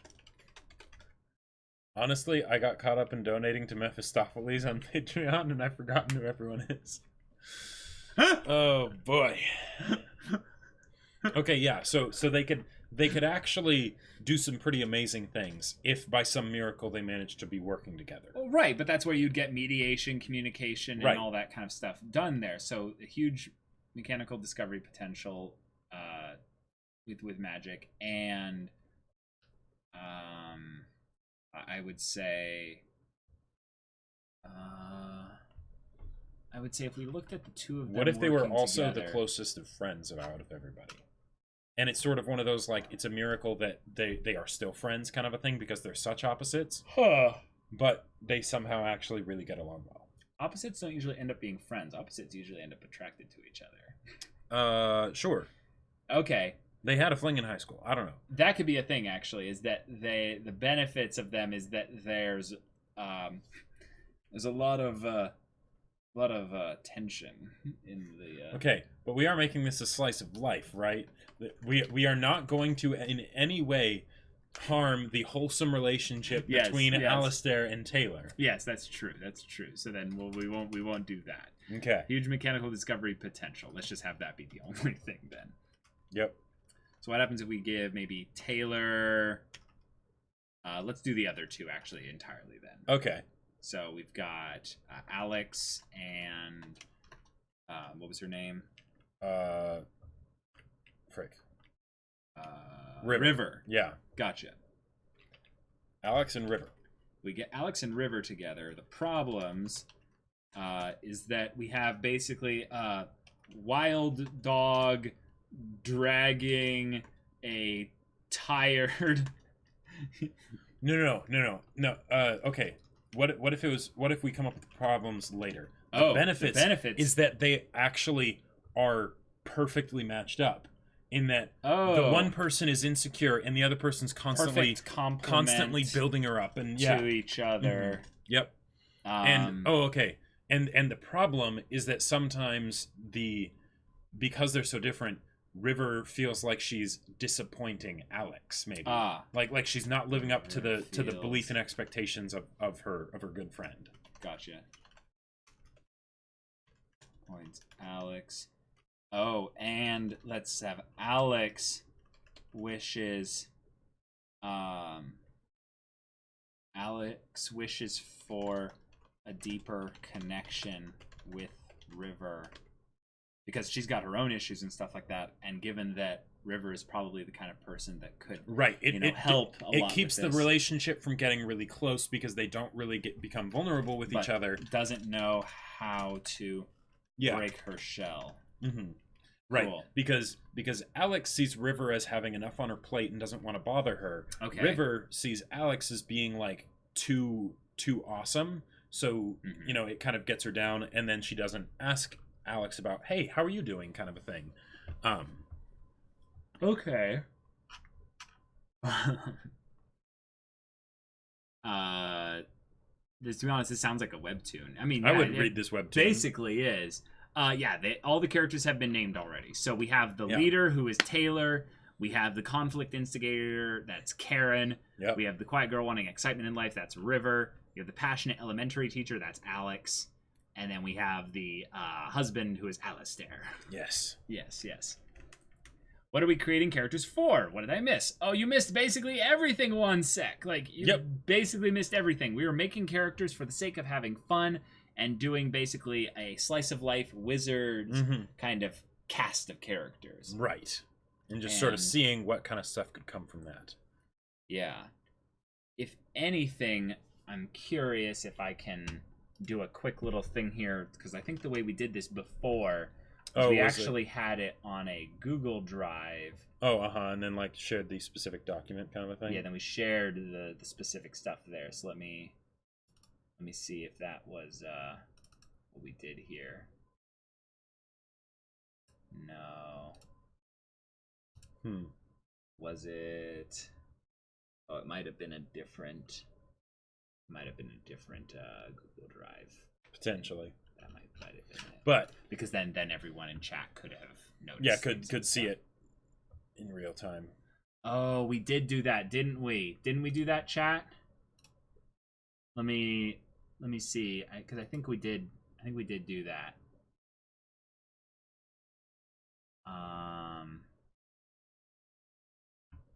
Let me see here.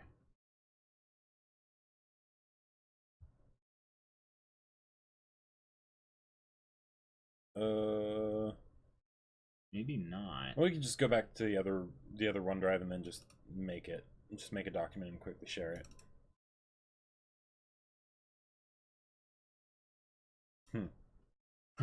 Checking out all my other stuff I've gotten here for the last little bit. Oh, maybe not. Okay, well, that's fine. So where do magnets fit into all of this? This is an excellent question. I would say, if anything, that obviously huffing fairy dust makes you quite a bit magnetic, and thus, sure, breaking down the barriers between magical realms, which are definitely held up via the weave, which, as we know, the only reason why it keeps moving is because of magnets. Well, and the weave is actually just magnetic fields. Oh, there you go. Yeah, exactly.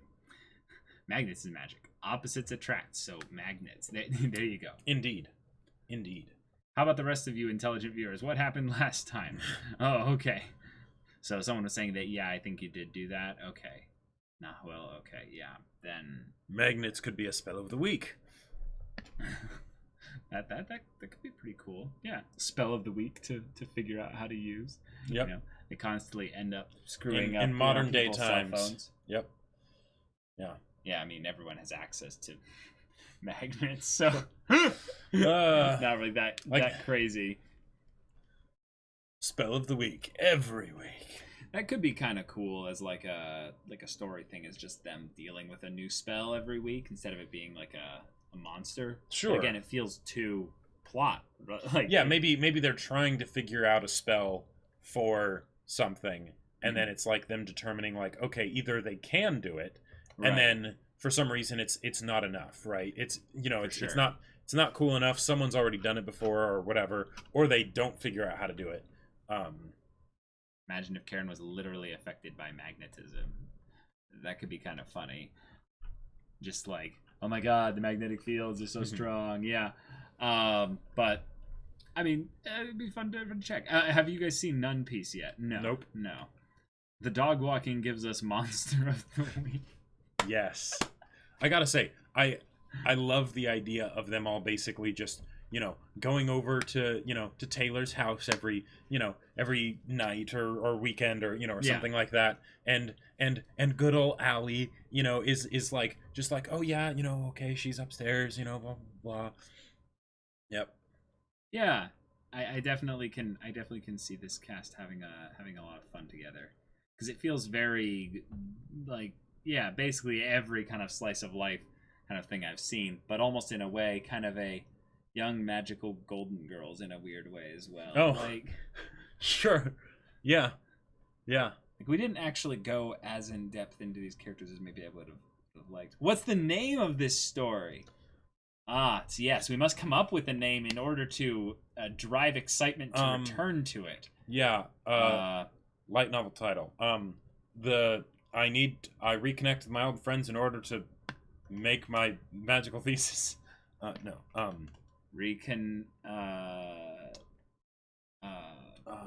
I guess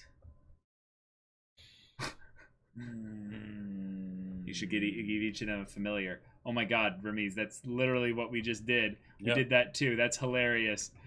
That's amazing. We had one be a white Persian feline named Jasper. Mm-hmm. We had one be a baby beholder named Kyle. We had one being a small turtle named Felicity. And we had the other one being a golden Labrador named Speedo Wagon. Yep. Reconnected with my best friends for my magical thesis. There you go. That actually seems like a great light novel kind of like name there. Reconnected with my best friends for my magical thesis. There you go. I'm having trouble with my magical thesis, so let's use my old college friends. That seems like an actual sentence too. My friends can't help me with my magical thesis. My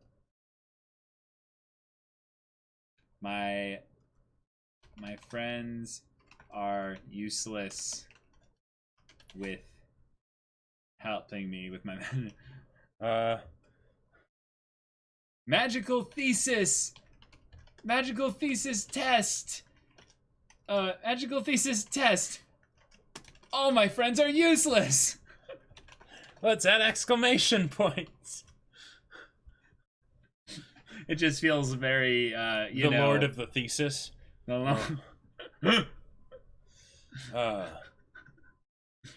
Magical Thesis Club. I don't know.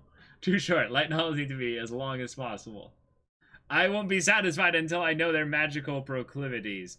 Okay, let's just quickly bang them out really quick in terms of phrasing. Yeah.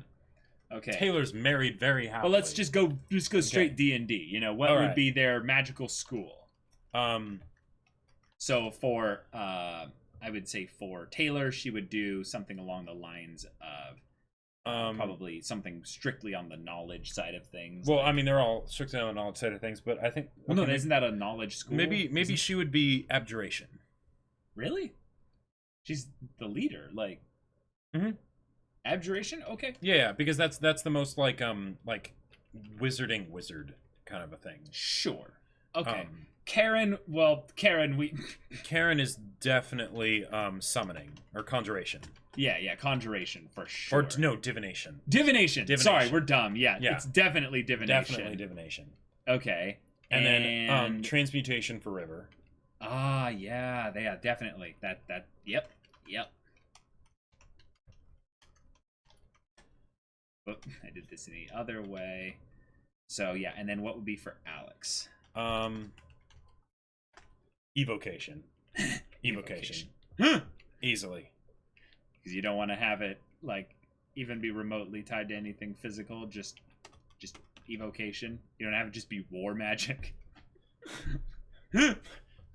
I make war on these kids, and we are going to change. Like, no, let's be real. Oh, she wants to model Onizuka, so she would do something more physical, even like enchantment, or I don't know, or What are the magical schools? Okay, so you've got abjuration, divination, evocation, illusion, enchantment, necromancy. Okay, abjuration, conjuration, divination, enchantment. Hold on. Divination, enchantment, evocation, illusion, necromancy, transmutation. Okay, but there are other ones in this. This is just the PHB.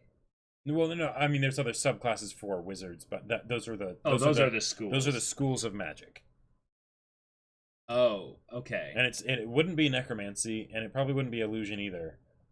So yeah, I guess it would either be enchantment, conjuration, or evocation. And evocation that makes sense because it's all about, like it doesn't have evocation. Yeah, let's do that then. Yeah.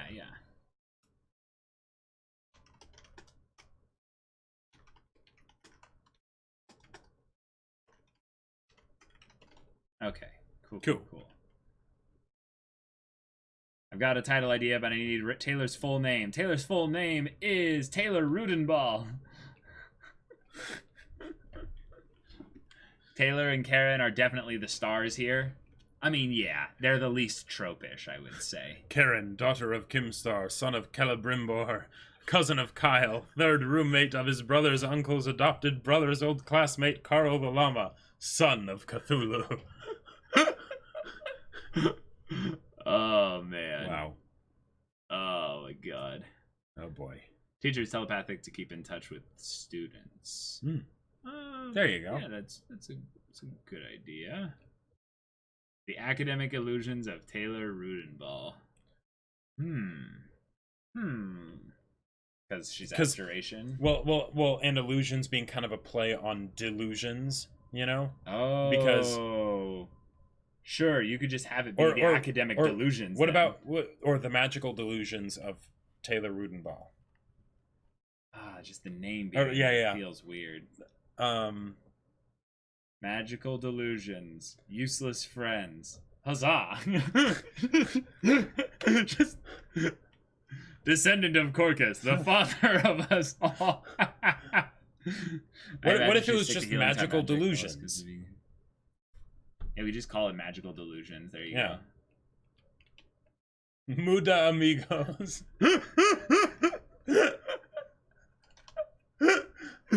Yes. Oh, this is so good.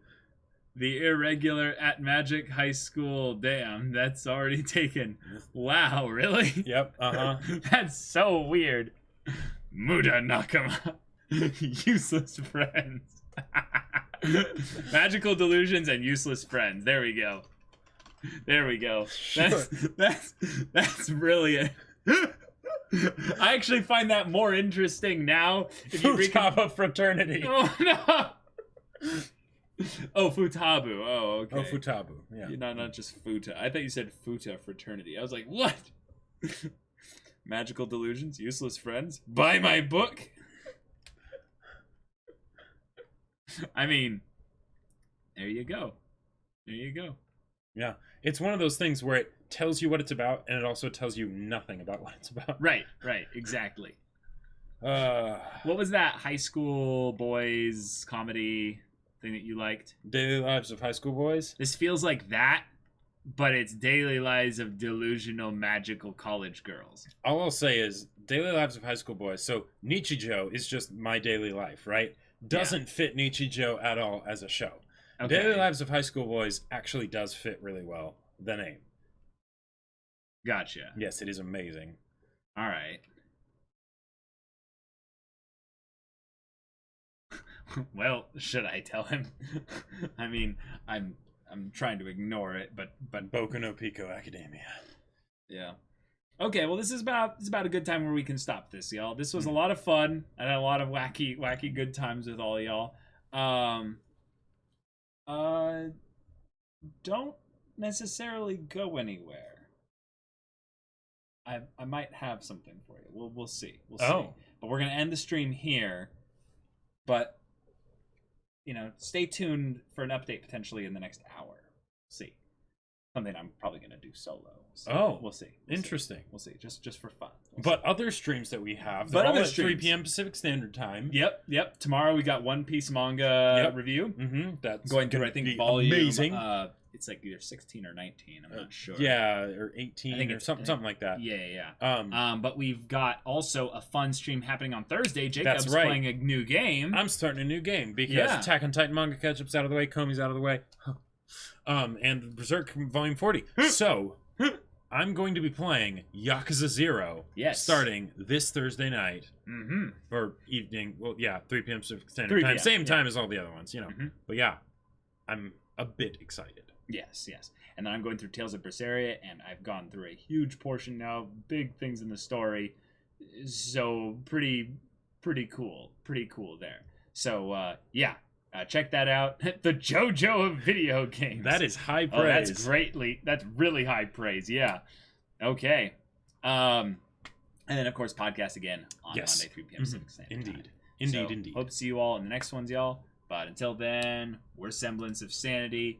I'm Caleb. I'm Jacob. And we'll see you all next time.